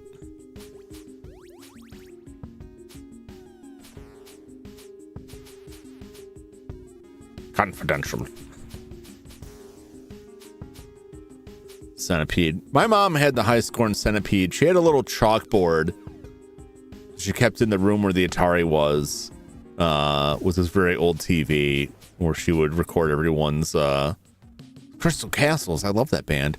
Record everybody's scores and then constantly brag about how none of us could beat that. Yeah, there we go. Minimal graphics created maximum tension in this forerunners to survival horror genre. I don't know if I'd go that far.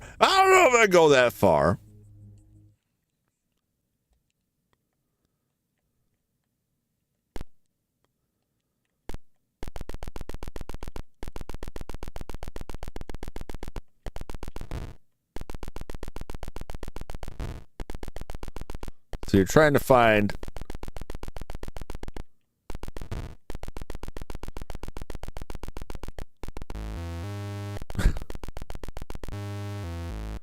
that's all I can tell you is I like that sound.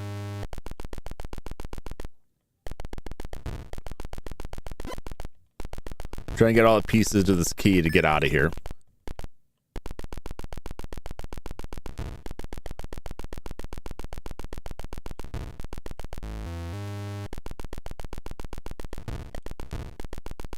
Haven't seen any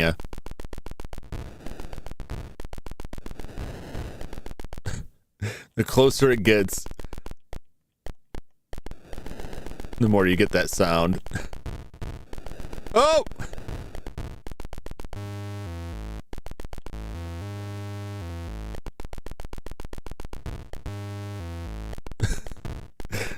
Don't get got by that ghost. Yeah, this is a game I definitely, as a kid, was like, I don't know what I'm supposed to do here. As a consequence, I never got very far with it.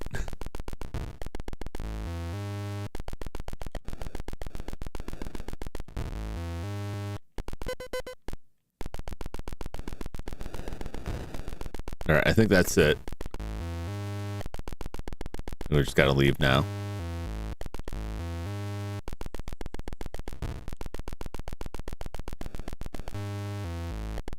I think.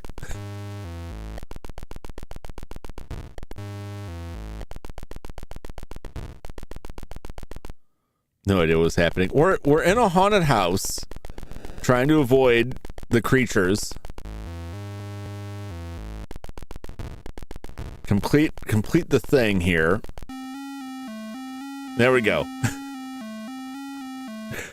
You are a person, and what it is that you are like lighting matches to see.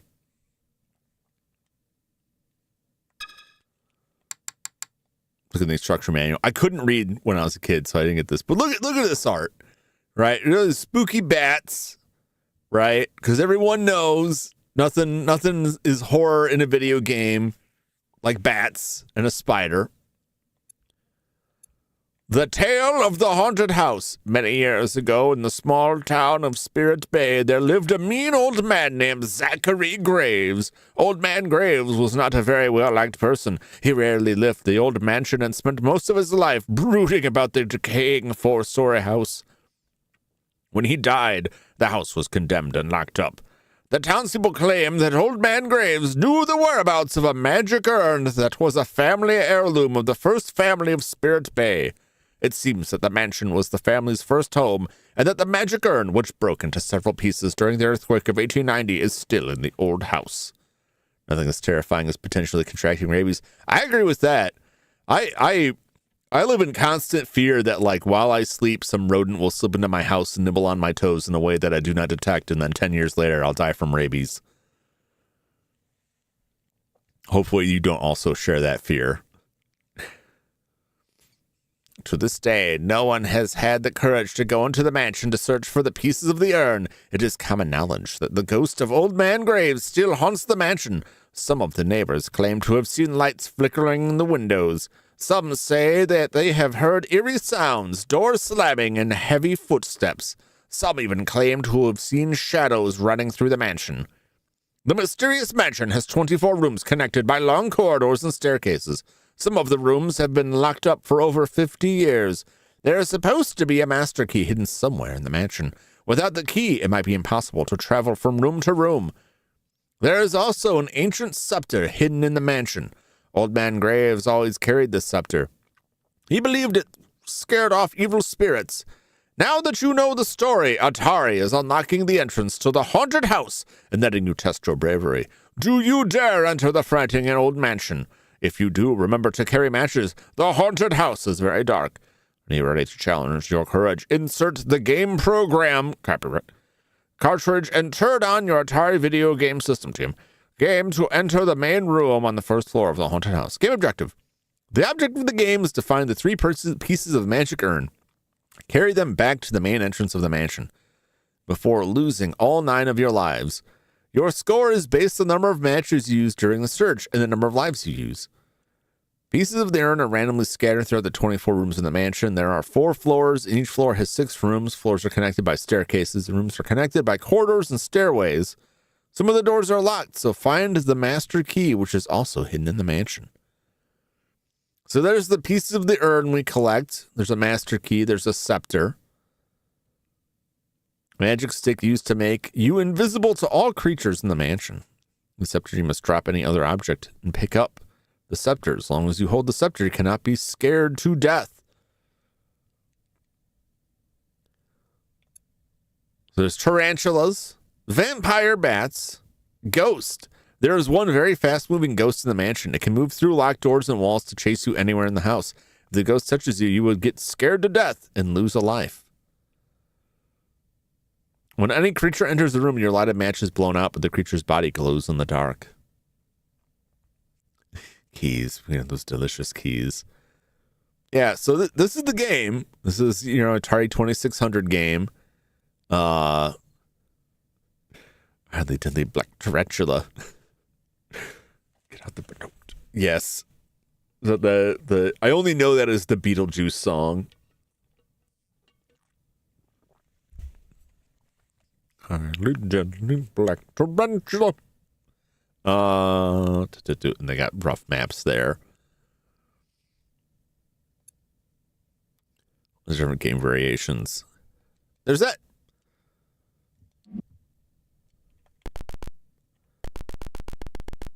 So you can't see anything without the match. Oh, I got the scepter. Why am I getting all these scepters, man? Oh, it's a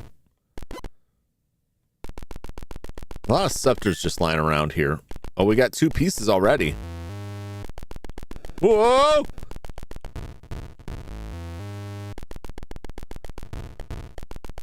Angry old man ghost coming for me. So yeah, we're a guy. We're a person walking around in the dark with a lit match to try and find the broken pieces of urn, potentially a key, and the scepters, which were on the first floor.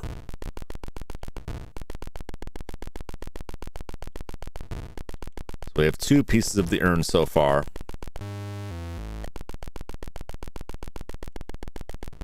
I want to get scared to death just because I love the sound. So efficient gameplay is like not using too many matches.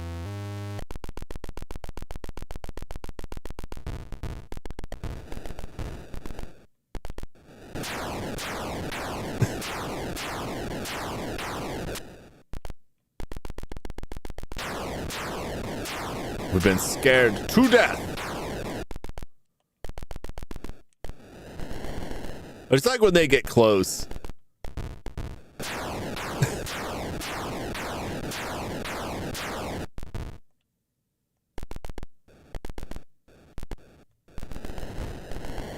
Oh! I was just screwing around before. Now I'm like getting wasted by these guys.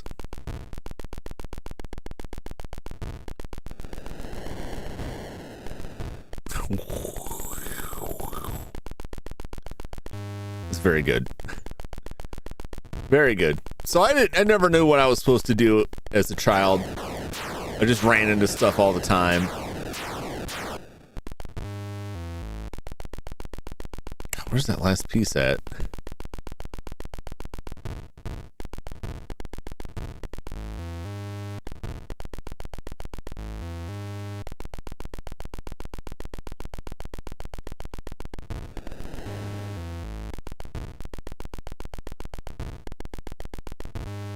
Burn a lot of matches here.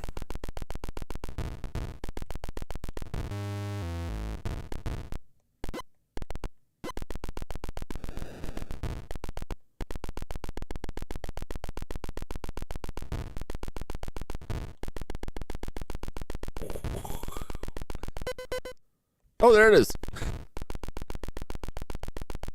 It was there the whole time.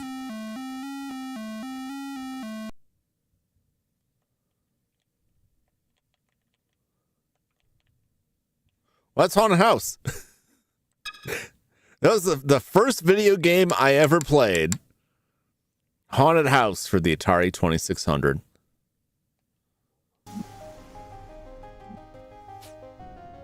Let's see what else they got that I played quite a bit of.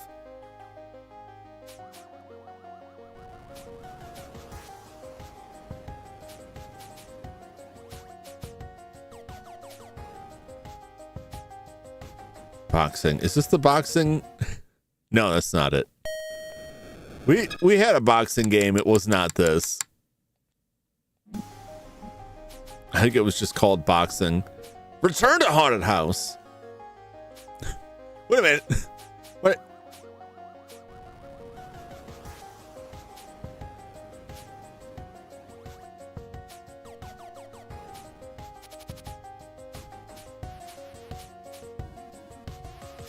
Play all Yar's Revenge. Tower of Mystery. That looks interesting. You guys know the story between like the Sword Quest games? I think this game, one of these games I think didn't even come out, but yeah, there it is. Play the $150,000 Sword Quest challenge. So I believe Atari folded up before they completed this, and I want to say one of these games didn't even get released. But there was some contest for this to win $150,000 and like a fancy sword. Look up sometime. Look up the Atari Sword Quest contest. It's a pretty crazy story.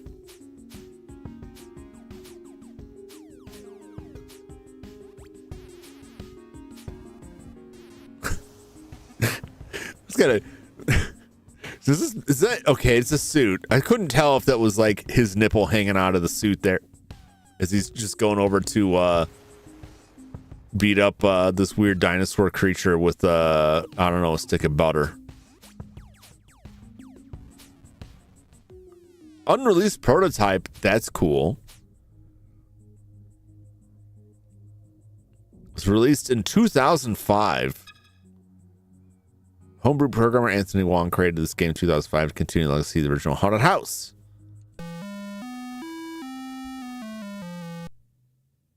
Looks like it belongs to Smiling Friends.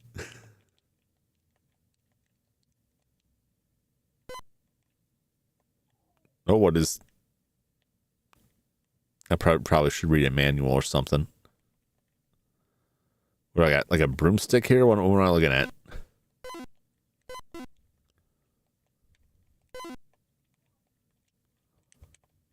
Uh-oh.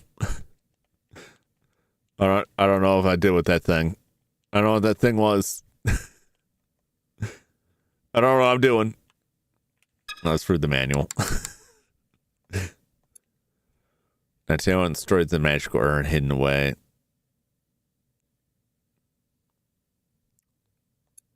I don't want to read all this. That's a lot of reading.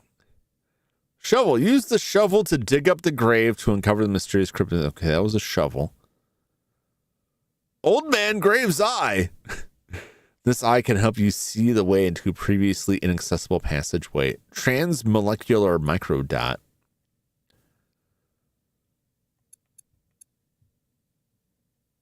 I'll come back to this.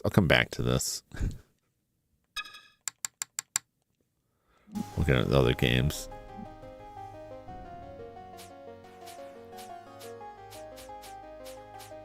I don't think the boxing game we had was on here. Outlaw.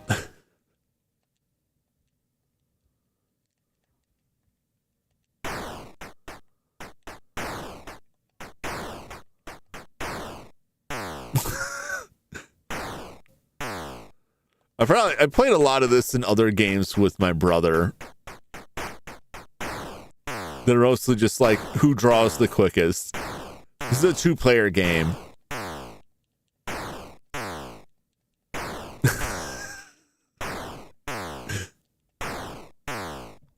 I win. What a challenge. There are a lot of games like that on the Atari. Some of them you could shoot through the walls.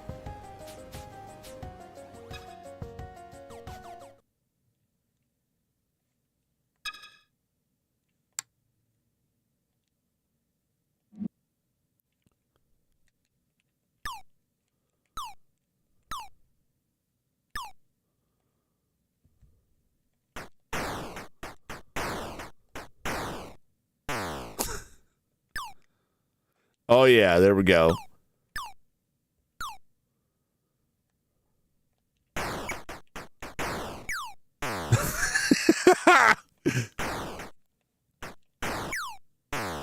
Oh.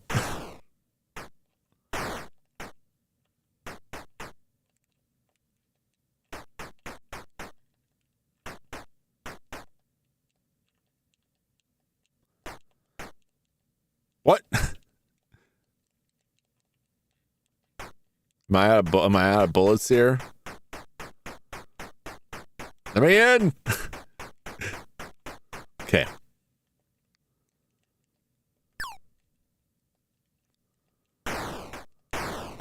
There we go. I knew there was one where you could shoot through the walls.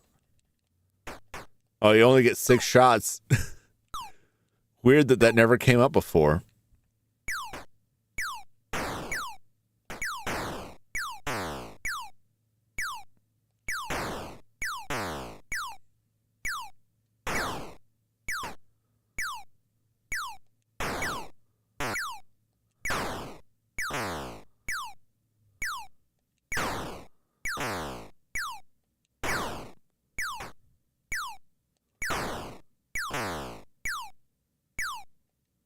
It's mesmerizing.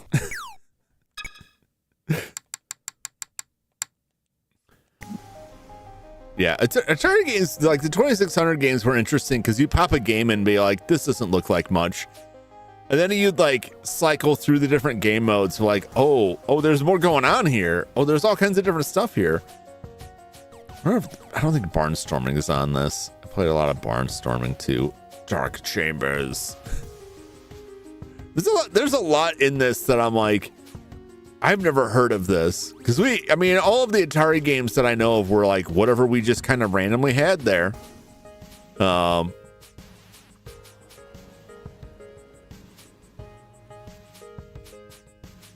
I'm not super familiar with it, but I've also like the ones that I did play.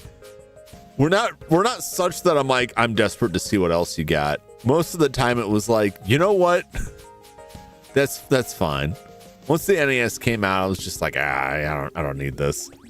5200 was a very good jump. Yeah. See, I never had that. How many of these you repressed? I mean, I remember like a lot of these. And a lot of them, like, I didn't get what was going on, but a lot of Atari games also are just like, it's just about a score. And even then, even when that was all I had, it was like, that's it. Like the game just stops. Like, yeah, what's your high score? Like, I don't care about that.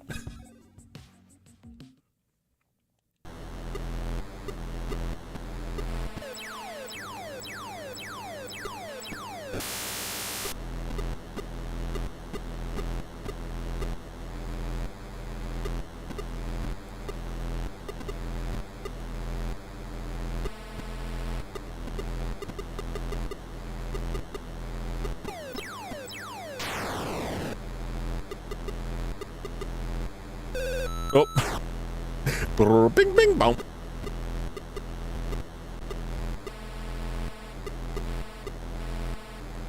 The sound on this is pretty crazy.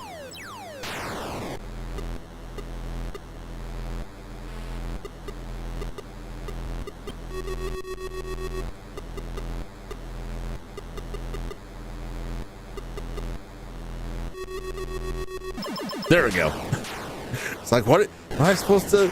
They're gonna just shoot the guy? No, you got to get over there. You got to open it up and then get in there, and then they'll send a missile in. And then it increases the challenge by having like stuff like this. So in addition to whoever that is on the other side of that occasionally turning into a throwing star and flying after you, you've also got this very slow missile.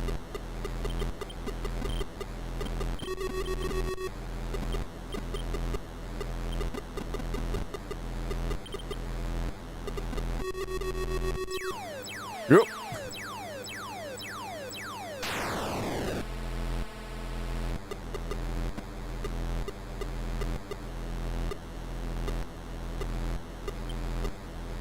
Don't get caught. Oh, I got caught. I couldn't get through the wall. I couldn't, the one block. Oh.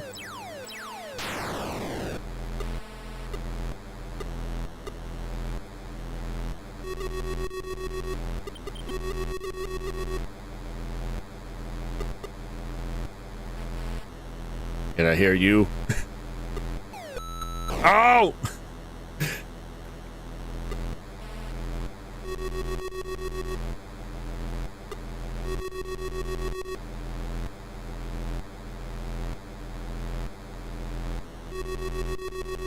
Oh, so close. Oh no. Oh no.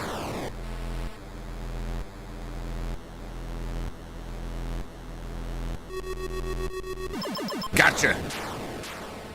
It's actually, like, for what it is, like, fairly impressive graphics and sound on the Atari 2600.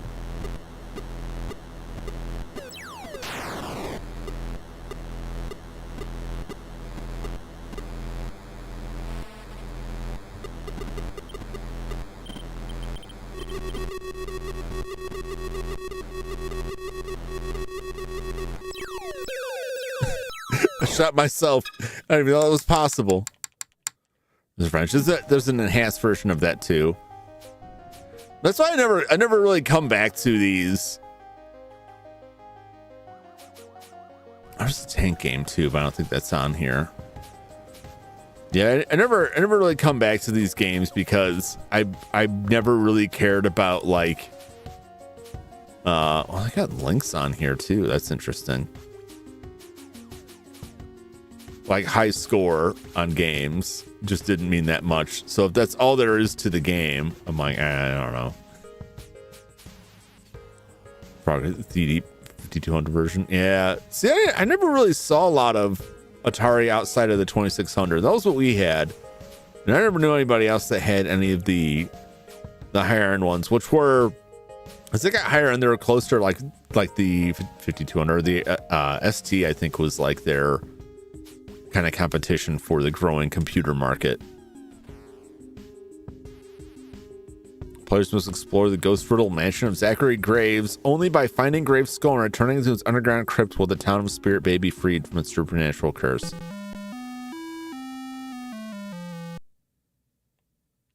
I'll give this a shot. I'll give this a shot. I'm gonna go see what's going on. Make a quick ring here. Make a quick phone call to see what the New Year's deal is, and step out and get some cold air because it's getting warm in here. So I'm gonna take my usual short break. I will be back in just a moment. We'll see if we can't solve this, and then I want to check out the a little bit of the reimagined version. Just playing around with some stuff. We'll play some more games tomorrow. More variety of games tomorrow evening. We'll put some stuff together and we'll sample some of the stuff I'm going to play in the new year, and we'll look at some other stuff. But I'll come back in just a few moments and we will do some more chatting and checking out these games. Stay tuned. I got to move my papers. Sorry.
All right, back. I forget every. I have such a bad habit of leaving whatever I put on the Be Right Back screen up between streams, and I always forget what's there, and it never fails to catch me off guard. It's like I hit that button, I barely stick around to see what comes up, and I just take off. I'm like, all right, I gotta get out of here for a sec. And then every time I come back, it's like, oh, this is what's on there. Oh yeah, welcome back. Thank you. Oh, yeah, that's the pupper, Mr. Arthur. Here I am. ever since I played that game, I went and like hunted down the sound clip of that just so I could make that button.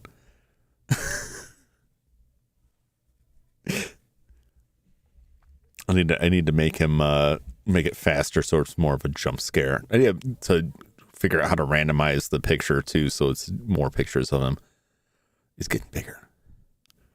I totally forgot like one of the things I want to talk about when going through the streams, and I just remembered because I saw your name, Anna, was one of the more memorable streams this year that I didn't talk about much in the presentation because it wasn't on my channel.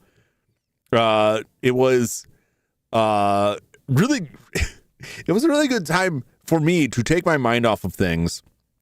And I felt bad because I had to cancel a collab with the Nochi. We rescheduled it. It was the Donkey Kong Country 2 collab. But the day after, it was Anna Del. I think it was Anna's birthday. I can't remember if it was a birthday or anniversary. So my birthday and anniversary are basically the same thing. And so whenever I see someone else's, I can't keep track of which it is. But she had found this game that was like a fighting game between VRMs. So everyone was loading their VRM on. My VRM like is all custom made, like poorly. It doesn't meet the spec properly, and so I couldn't get it to work. So I went in and made like a new VRM just to throw down in that tournament, and also made the chat rat. That was a lot of fun. That was a lot of fun. Who was it? Was it the Jonkler Kaz that like dominated on that was just annihilating everybody? That was a really fun stream. That was a really good time.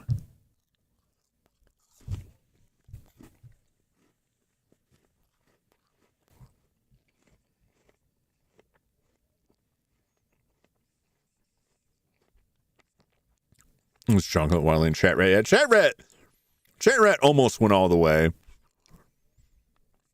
I'm very proud of Chat Rat. I need to figure out what I need to do with the model that I've made and what went wrong with it. So if I can figure out how to make that work, that opens the door for much more horrifying monstrosities if we ever play that again. Now, I want to look at this manual. I'm going to read this. I'm going to read all these words. It makes my head spin.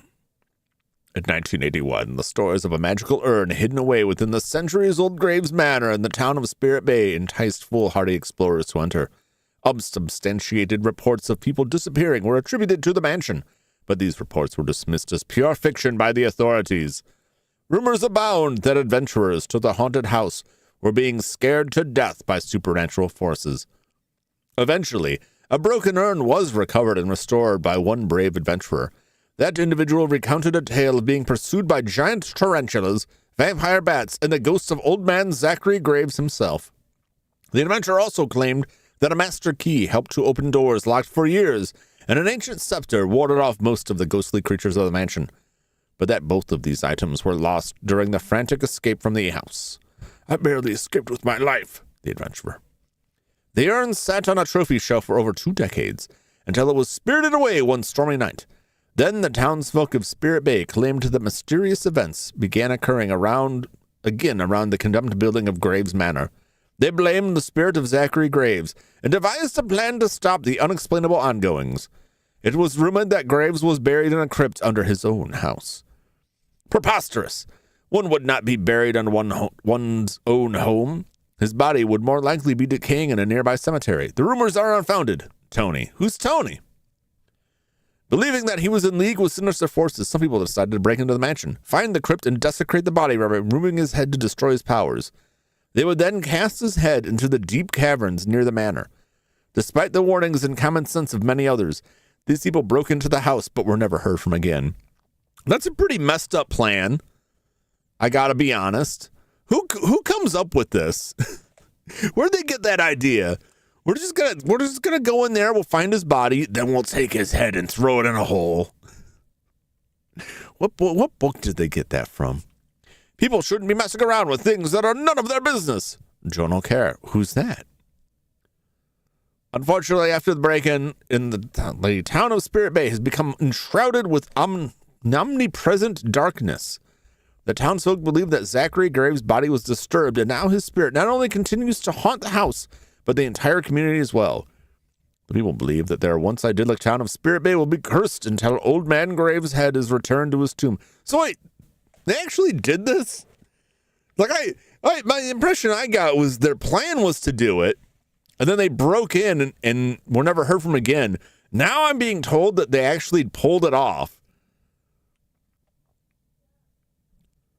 So now we have to return Graves' head. Some also say that the ghost of Old Man Graves has disturbed the slumber of other malevolent spirits. Old Man Graves is very, very angry, Old Man Johnson. Well, it takes one to know one, I guess. Normal Friday in the Addams Family. Yeah, you just put this in the Addams Family wheelhouse, and it really wouldn't be out of place.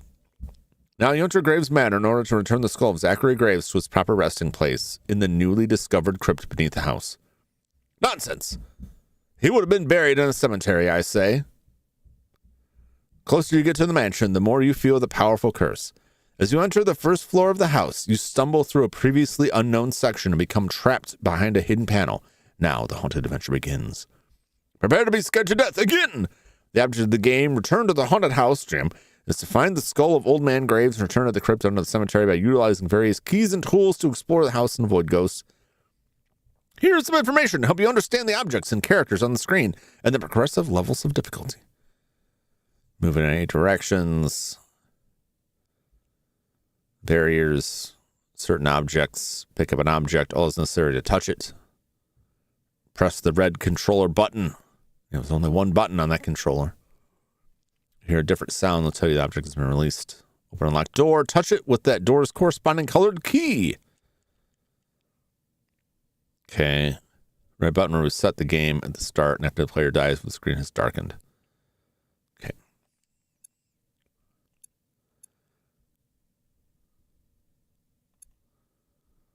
Floor plans. Okay. All right. Thieving Bat.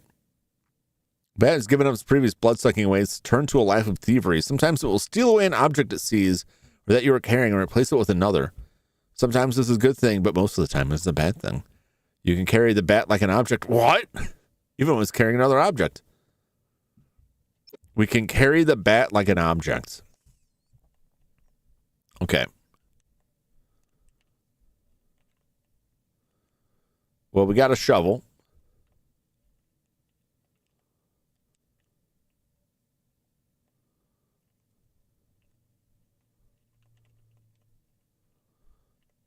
Barry over there.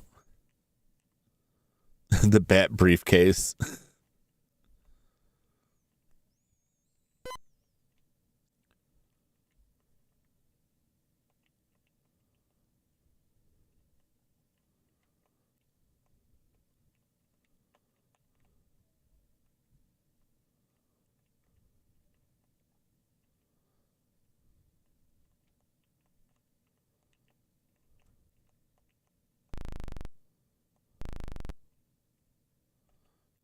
Now we're on the ground now.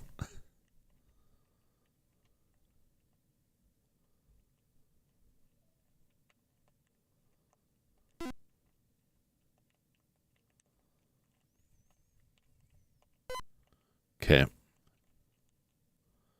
Don't want to get this stuck in a wall again. Well, I guess that's the tomb.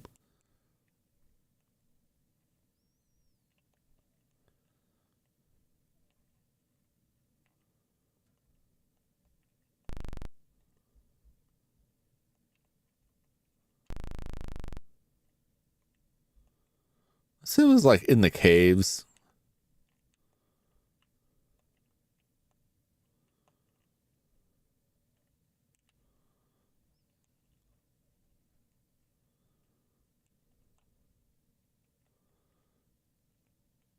All right, I guess there's nothing much going on here. All right.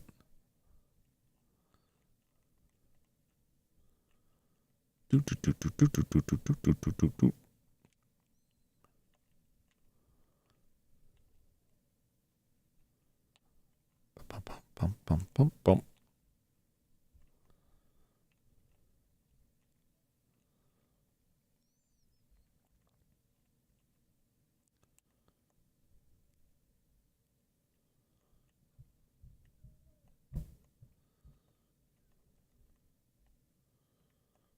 This looks promising. Oh, no, never mind. Some kind of cavern. Oh, God.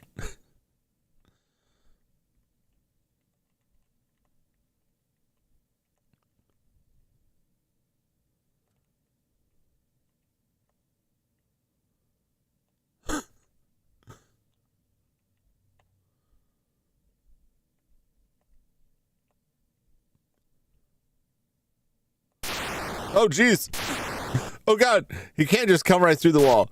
I was like, I'm not sure if he can come through the wall there, but I guess. Oh, Lord. Oh, my God. I got a ladder.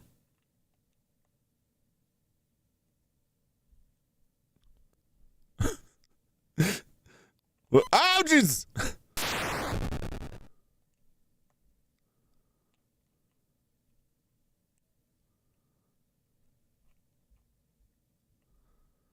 It's fine. It's fine. It's probably not fine.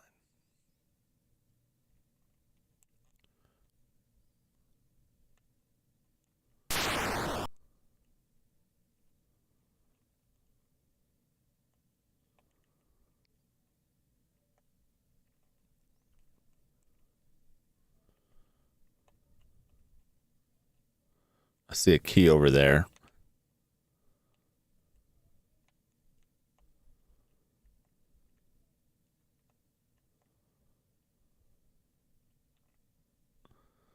Sort of games haven't changed much in 50 years. It's about the same. It's about, what you would expect. Okay, that's not going anywhere.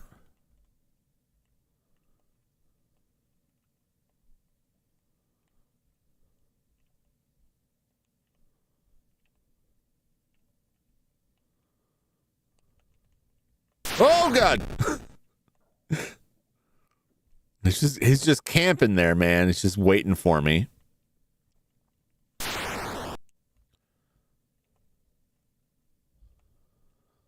Sir, I'm going to have to ask you to stop with that.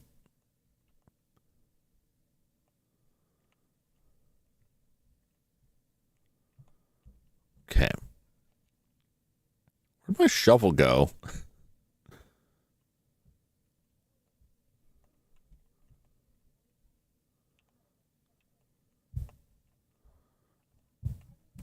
It's a question I would like answered.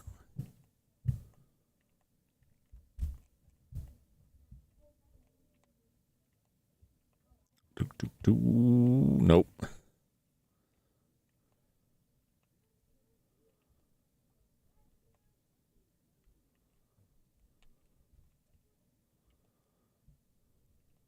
Oh, it's a key. Can I get over there? I want to go to there.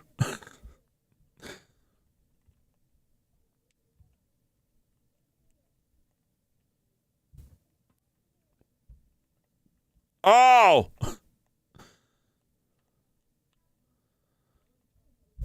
Dang it. Oh, hey. There's a place. What is this, the tomb?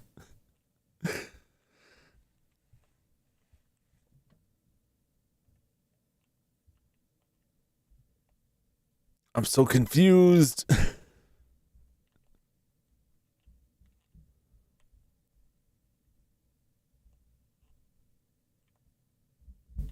Okay.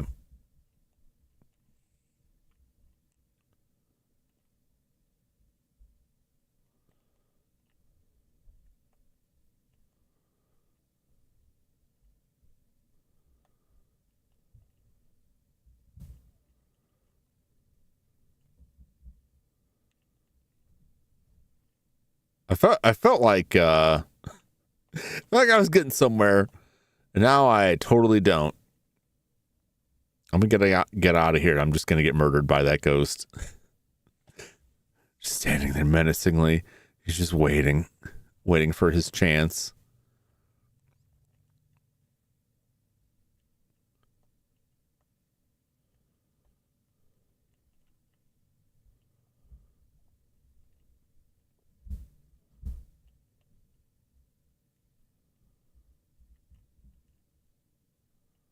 Somewhere there's a shovel. Oh, God.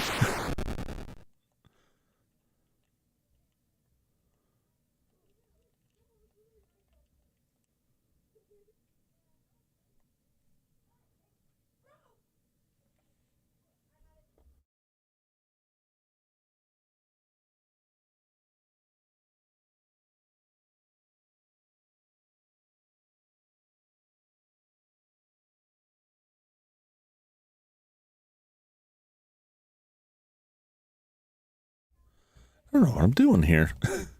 There's a thing here.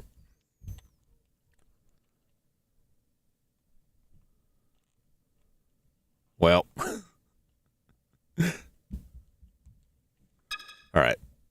Manual had a layout here. Simple skill level. Only to press the game reset switch to begin play. First floor, see the shovel you can use to get up to the grave in the cemetery. Travel north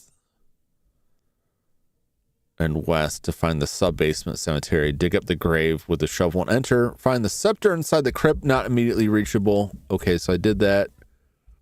So maybe I don't need the shovel. Travel westward of the tunnels on a house, beware of ghosts haunting the area. Near the attribute of the scepter. Okay. Key to the dark cavern of the house may be guarded in the tunnels by ghosts. Other ghosts are doomed to float about. All right.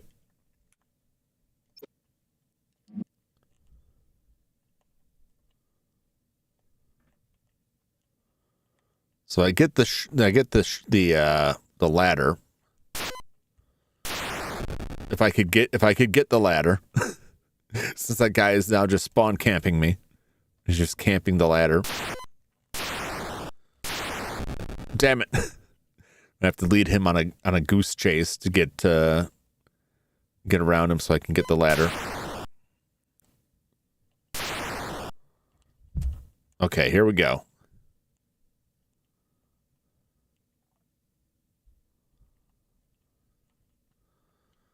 Man, that's a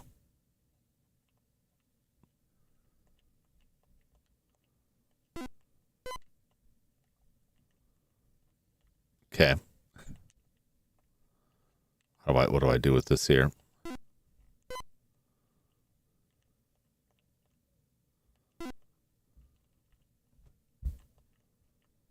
There we go. Okay.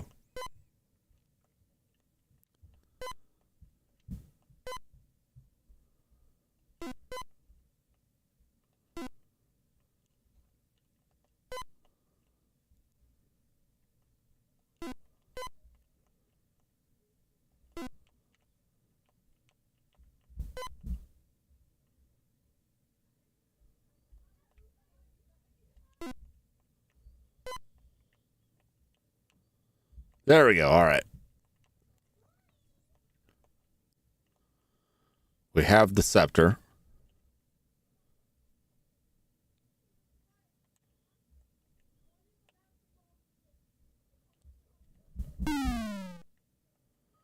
I think that killed the ghost.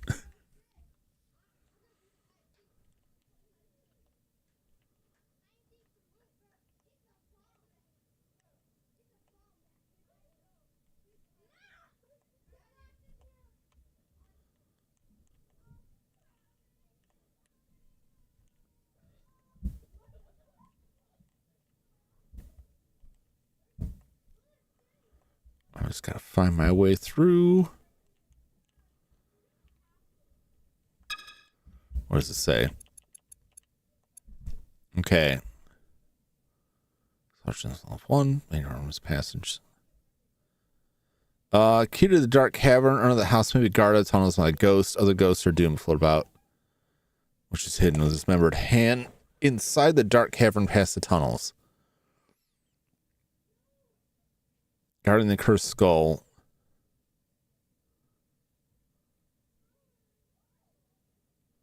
Yeah, dismembered hand inside the dark tunnels past the tunnels. Okay.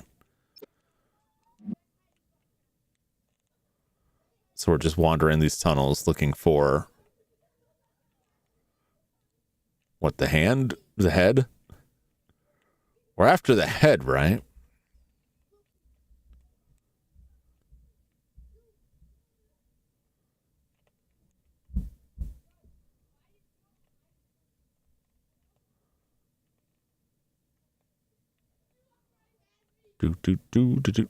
Okay.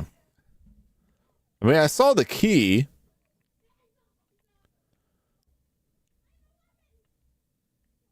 Over there. I need some music. It's too quiet.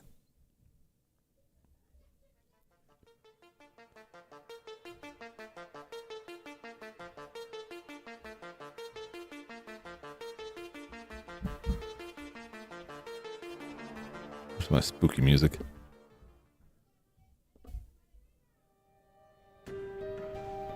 There we go.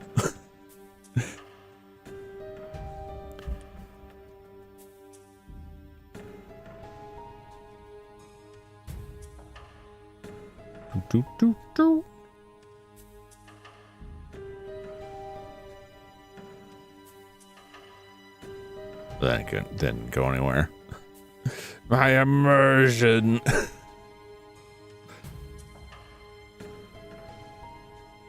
I'm just running around with my Walkman, you know, as you do.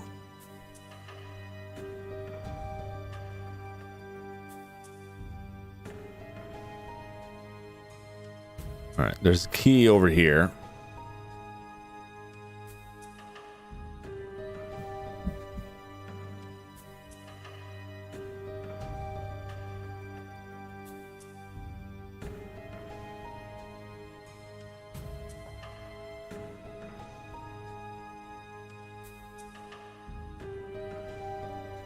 How do I get to the key?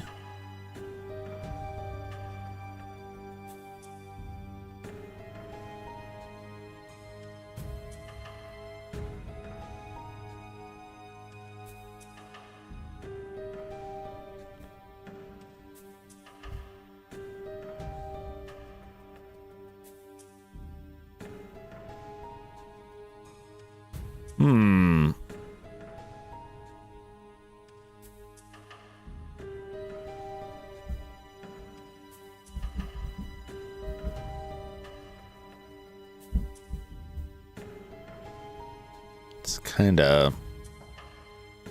Huh. I need to find a way to go over and then up more?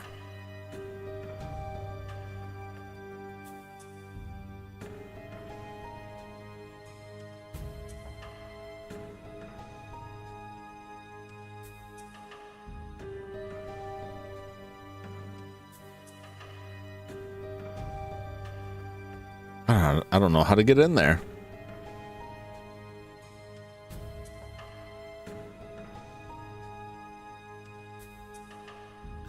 Why must it be flashing?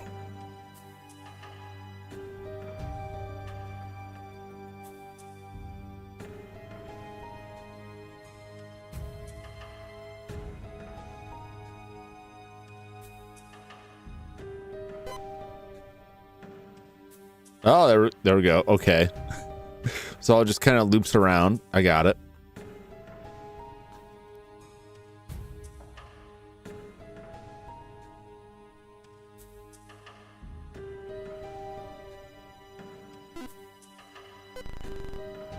Oh, we're in.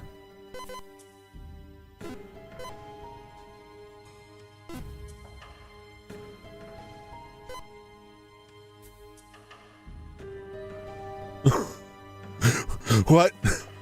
Okay, well, we got the hand. The hand is holding. Oh my god!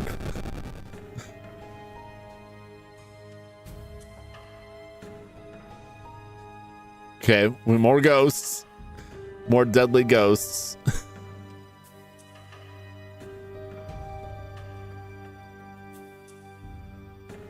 Oh god, no!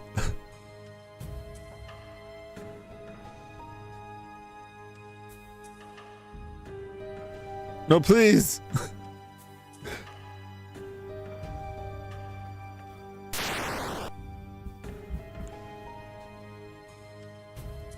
Oh Lord.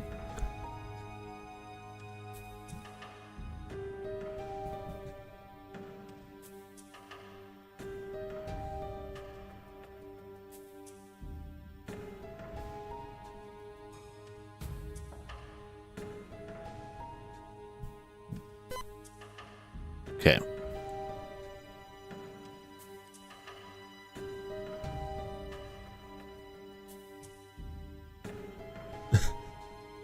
Just kind of holding the key. Oh!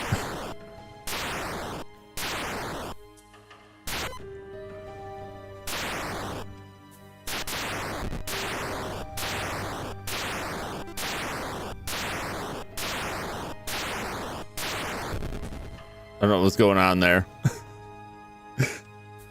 It seemed like I put the hand down and then I was holding a ghost. Was I holding a ghost? Is that what this was? Oh no!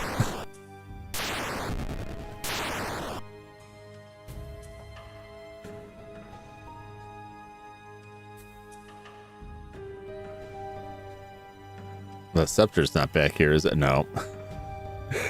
It's like, well, the scepter's gone. It just kind of vanished. I don't think I can get it back.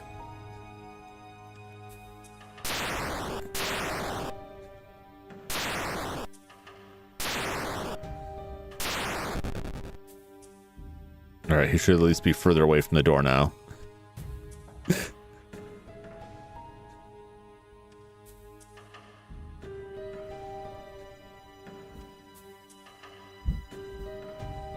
This ghost is brutal. Oh, Jesus. No, please. No, damn it. Okay, he's further in.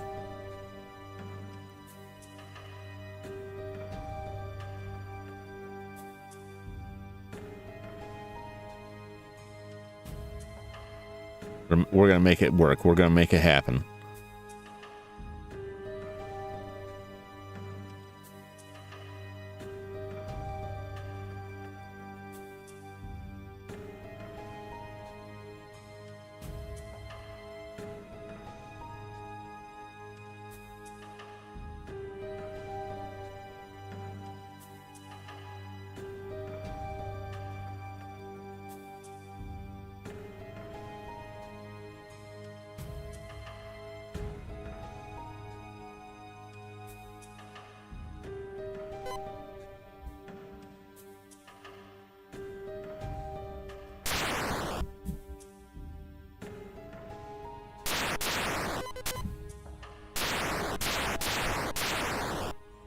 Oh, Lord.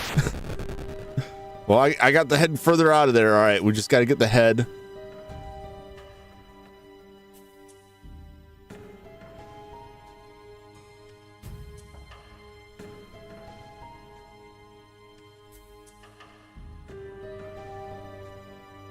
It's progress. It's progress.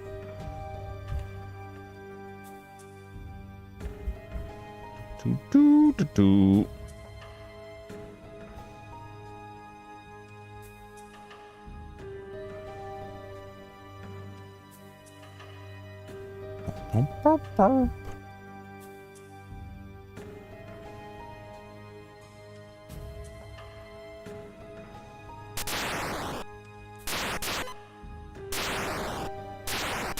Damn it. It's just blocking my path off.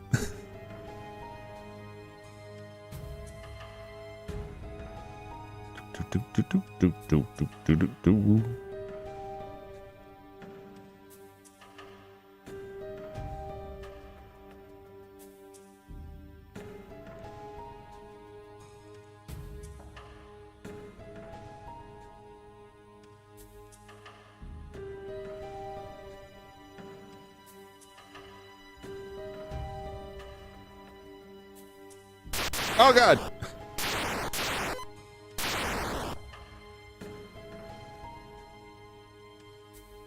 All right.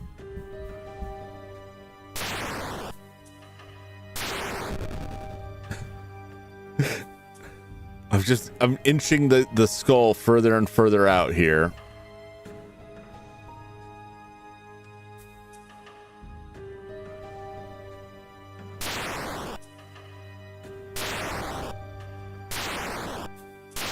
Get away!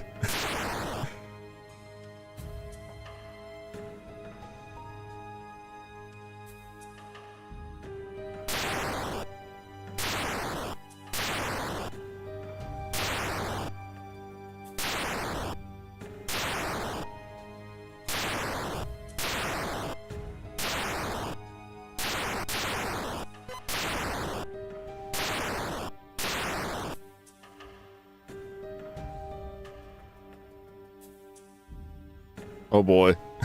They're going the wrong way.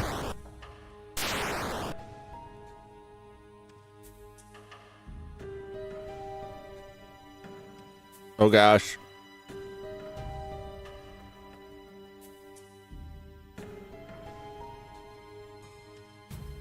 I might make it out. Not that way.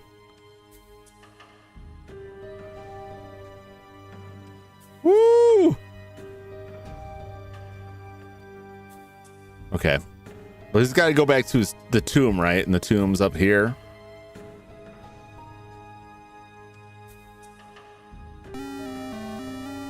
Oh, we got it. Man, that was tricky. That was weird.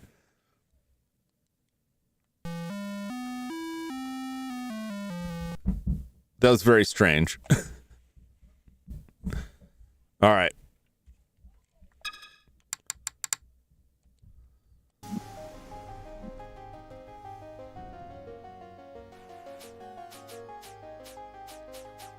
Let's see where the... I'll check this out real quick. So I didn't answer when I got back. So I will be spending New Year's, celebrating New Year's with the family. So, you know, we're not all completely alone staring at the TV. So I will not be here till midnight. So I'm going to play this game for a little bit and then I will go for this evening. But I will return tomorrow night. We'll check out some games, do a preview sampling of some games I'm going to play in the new year and chat about some of that and just have some fun. Probably play some Phasmophobia, check out some other stuff. So we'll see what we get. It'll just be another relaxed, chill day. I might open up Blender, which I haven't done in a little while. Play around with that. Ghost Hunter featuring Firestarter. All right. Oh, hi. My name's Ernie. Oh, is this guy going to talk to me the whole time? Say, you seem to be pretty limber for a floating pair of eyeballs. Must be nice. Press L to try moving around. Nice, you did it. I also think you can use R to look around. Oh, it's 3D now.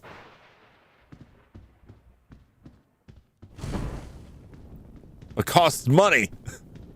I'm losing money. Doesn't it seem a little dark in here? Press X, slide torch. I did. You're costing me money. I just burned that wood. The bar in the upper left will tell you when your torch is set to expire. When enough's a snuff.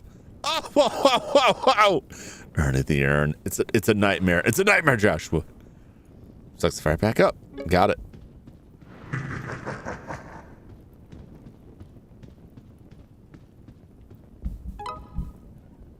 There are helpful items scattered throughout this building, but remember, you can only see them if your torch is lit. Got it.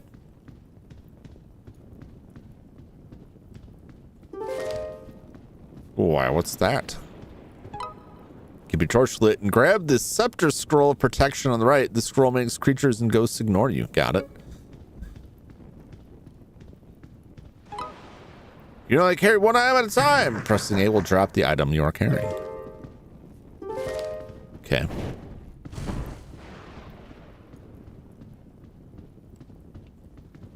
You're not like a high school now.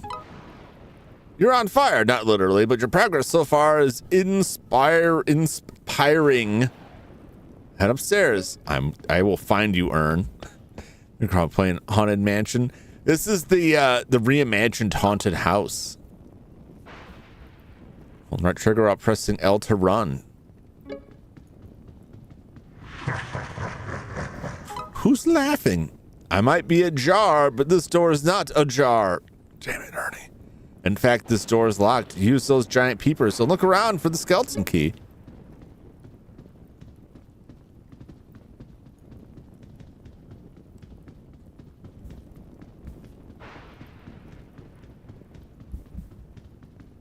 There it is. It's the key. Grab it and go unlock that door. Remember, you can only hold one item at a time.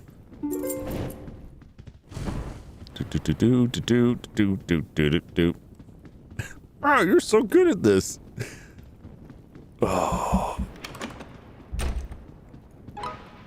It's me, or a piece of me. Being an urn isn't all it's cracked up to be. Oh! Please grab my shard and ditch the key. Okay. One more lesson lies dead ahead. Let this elevator lift your spirits to the next floor. That pesky ghost, still a sole survivor, I see. First rule of ghosts, don't run.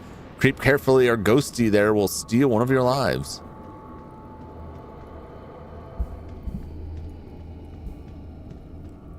Where is the ghost? Is he just on me? No, the two pieces are close. Remember, you can't see them unless your torch is lit. Put me back together and find the exit.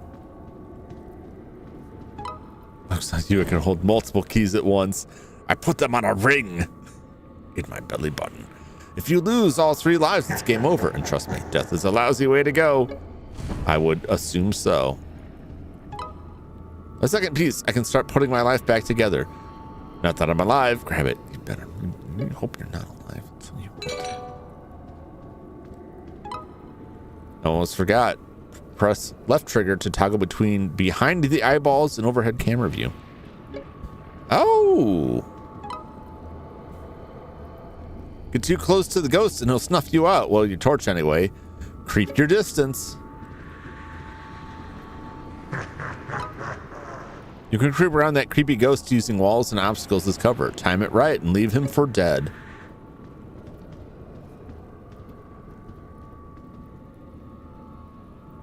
I don't even know where the ghost is. I've never even seen a ghost.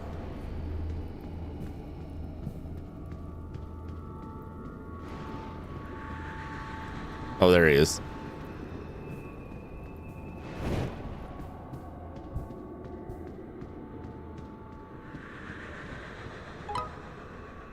The last of me. Light your torch and pick up the 3rd urn piece near here, and I'll be whole again. Then head for the exit. Graves Academy cleansed. It's like Boris the animal. He's just so funny. Rank D. D's get degrees. Actually, I don't think they do. Lost a lot of money on that one.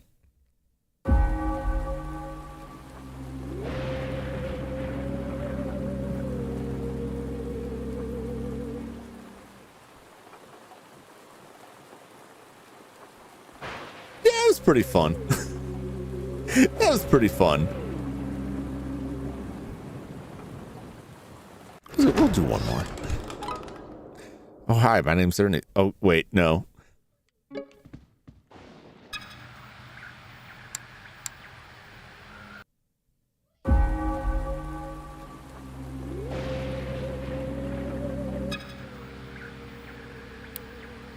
Spooky Spectre, Dark Spirit. Okay.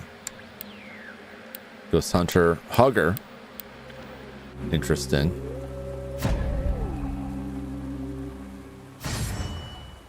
Okay, there we go. Green Beamer. What's that? So an EA game. They would connect the game to your IRL bank account. Looks like you're out of torches for today. Would you like to buy another pack of torches? Only takes 10 crystals. How do you get crystals, you say? Funny you should ask. We're having a sale on crystals. 5 crystals for $10.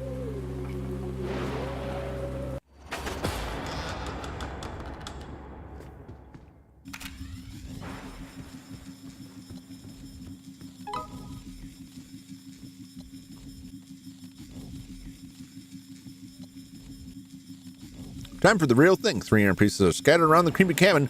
Some of them at all, then find the exit. Hit. The exit is right behind you. Very good. I'll need a key for that.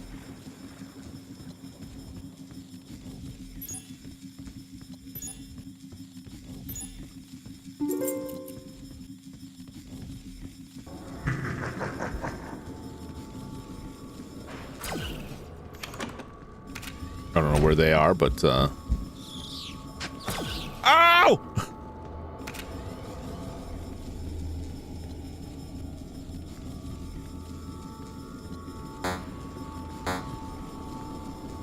Very good. Oh, I don't think I'll go that way.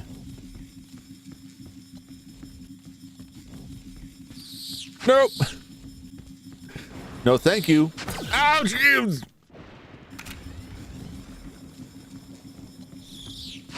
Damn it! Ready for a super secret tip? Your torch has a hidden power. Just hold down the X button to charge it up a spirit blocking shield. Oh, well, you know what? It must be because I don't have the torch. And well, unless that...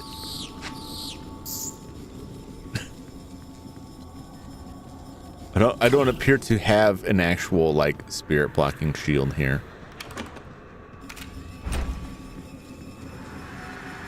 Ow!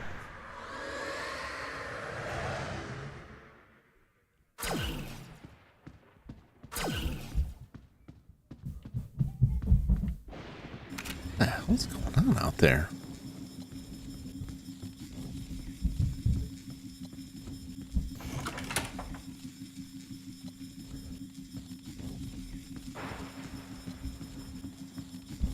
Tell you, these spiders are pretty dang annoying. Ooh, it's like Pac-Man.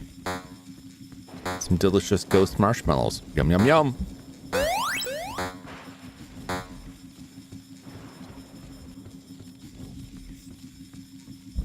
You know, compared to the last one, like I've been wandering around for quite a while here and haven't found any piece of old urn.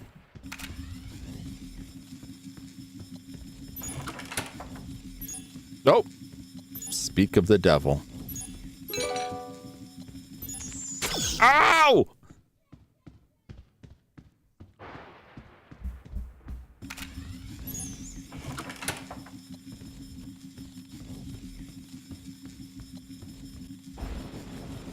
Yeah, nope. No, I'd rather not. I'm gonna get stuck now because I don't have that key.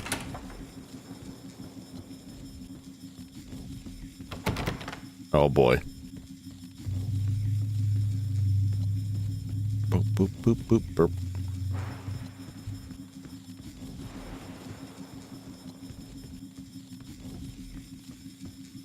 It's too bad I don't have enough fingers to carry like 2 things at the same time.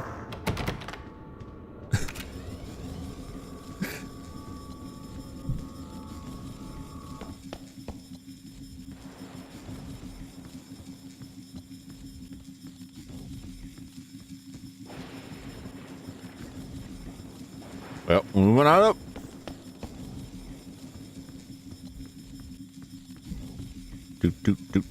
Oh, Jesus. The money!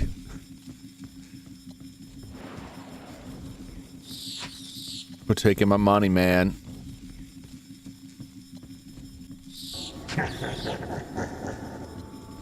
Uh-oh.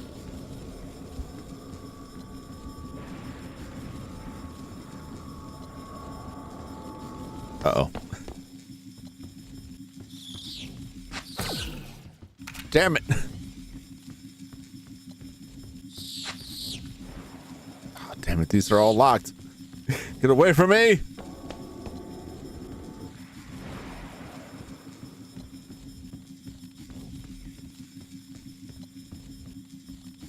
Up we go. Man, if all these pieces are just behind these locked doors, like drop the key and pick up the urn.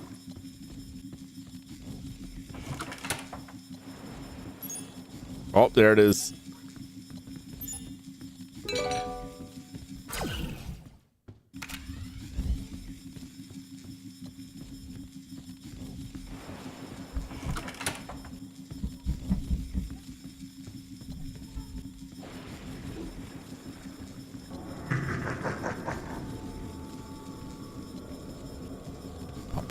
One more piece. It's got to be down here somewhere, right?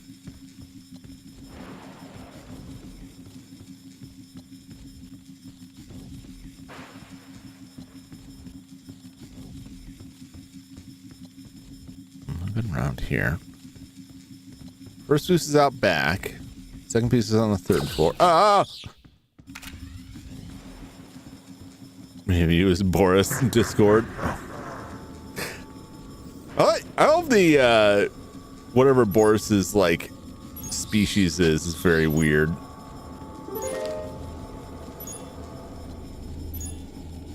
Very weird creature.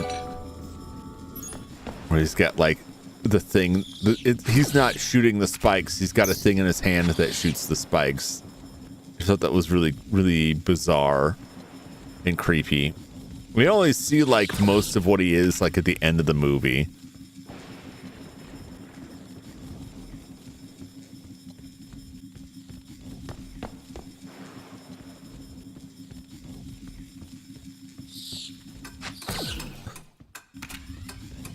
Oh boy, I'm gonna run out of time here.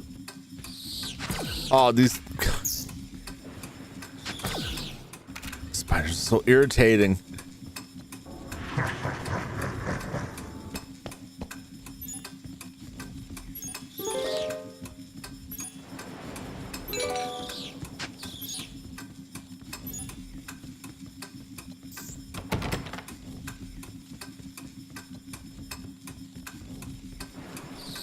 You know, I can only assume that it's like behind one of these locked doors.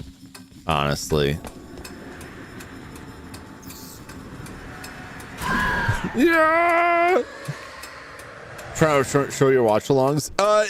No, they weren't separated into its own category. I mean, they did count towards the total number of streams. But there was only 4 of them, right? So I didn't feel like it was. Probably should have mentioned it.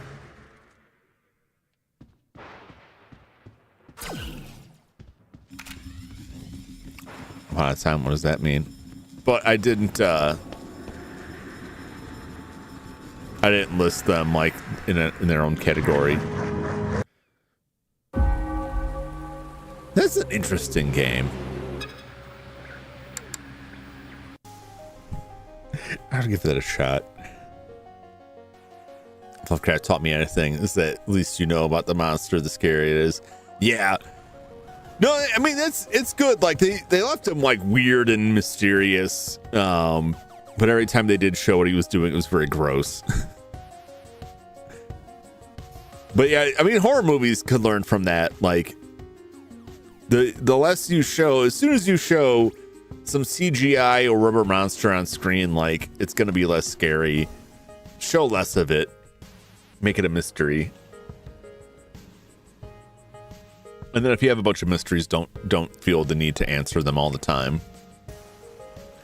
Because that, to me, like, ruins a lot of stuff. When it's like, we have mysteries, we must solve them. I didn't start this with an explanation, but I got to come up with something now.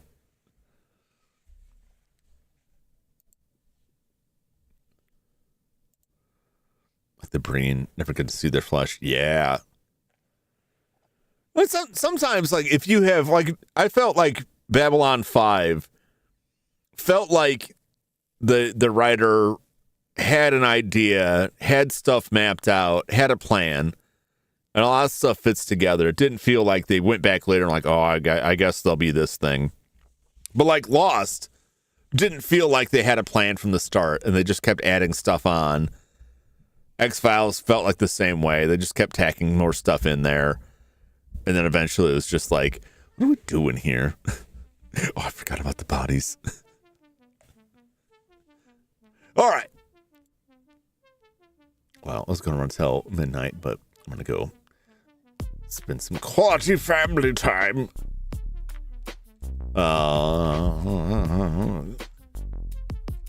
Kaz Cassidy is live. I haven't seen Kaz in a bit. Let's check out Kaz Cassidy. The Jumpception. There's just going to be even more of them. They're just going to keep stacking on there.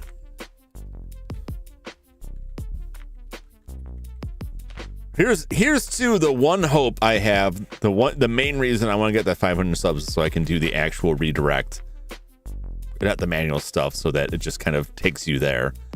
But since I don't have that, you can click on that link if you want to check out Kaz Cassidy. Looks like Kaz is doing a karaoke. I don't know how long it's been going for. Kaz is a cool dude. Check him out. Say hello. Make sure to hit that subscribe button. I'll be back tomorrow night. We'll play some random games. We'll chat some about. Start looking at some games I'm going to be playing in 2026. And then we will go from there. Just another relaxed, easygoing game stream. Everybody have a safe and happy new year. I don't feel like I need to say safe, but like, stay safe. Don't get got. Make it to the new year, at least, you know. I hope you have a fantastic evening, and I hope to see you again in the new year. Until that time, Happy New Year, everybody. Thanks again for making 2025 really good, despite all the other stuff that happened. Thank you so much for hanging out with me all the time. I really appreciate it. And I will catch you on the next one. Until then, so long, everybody. Bye-bye.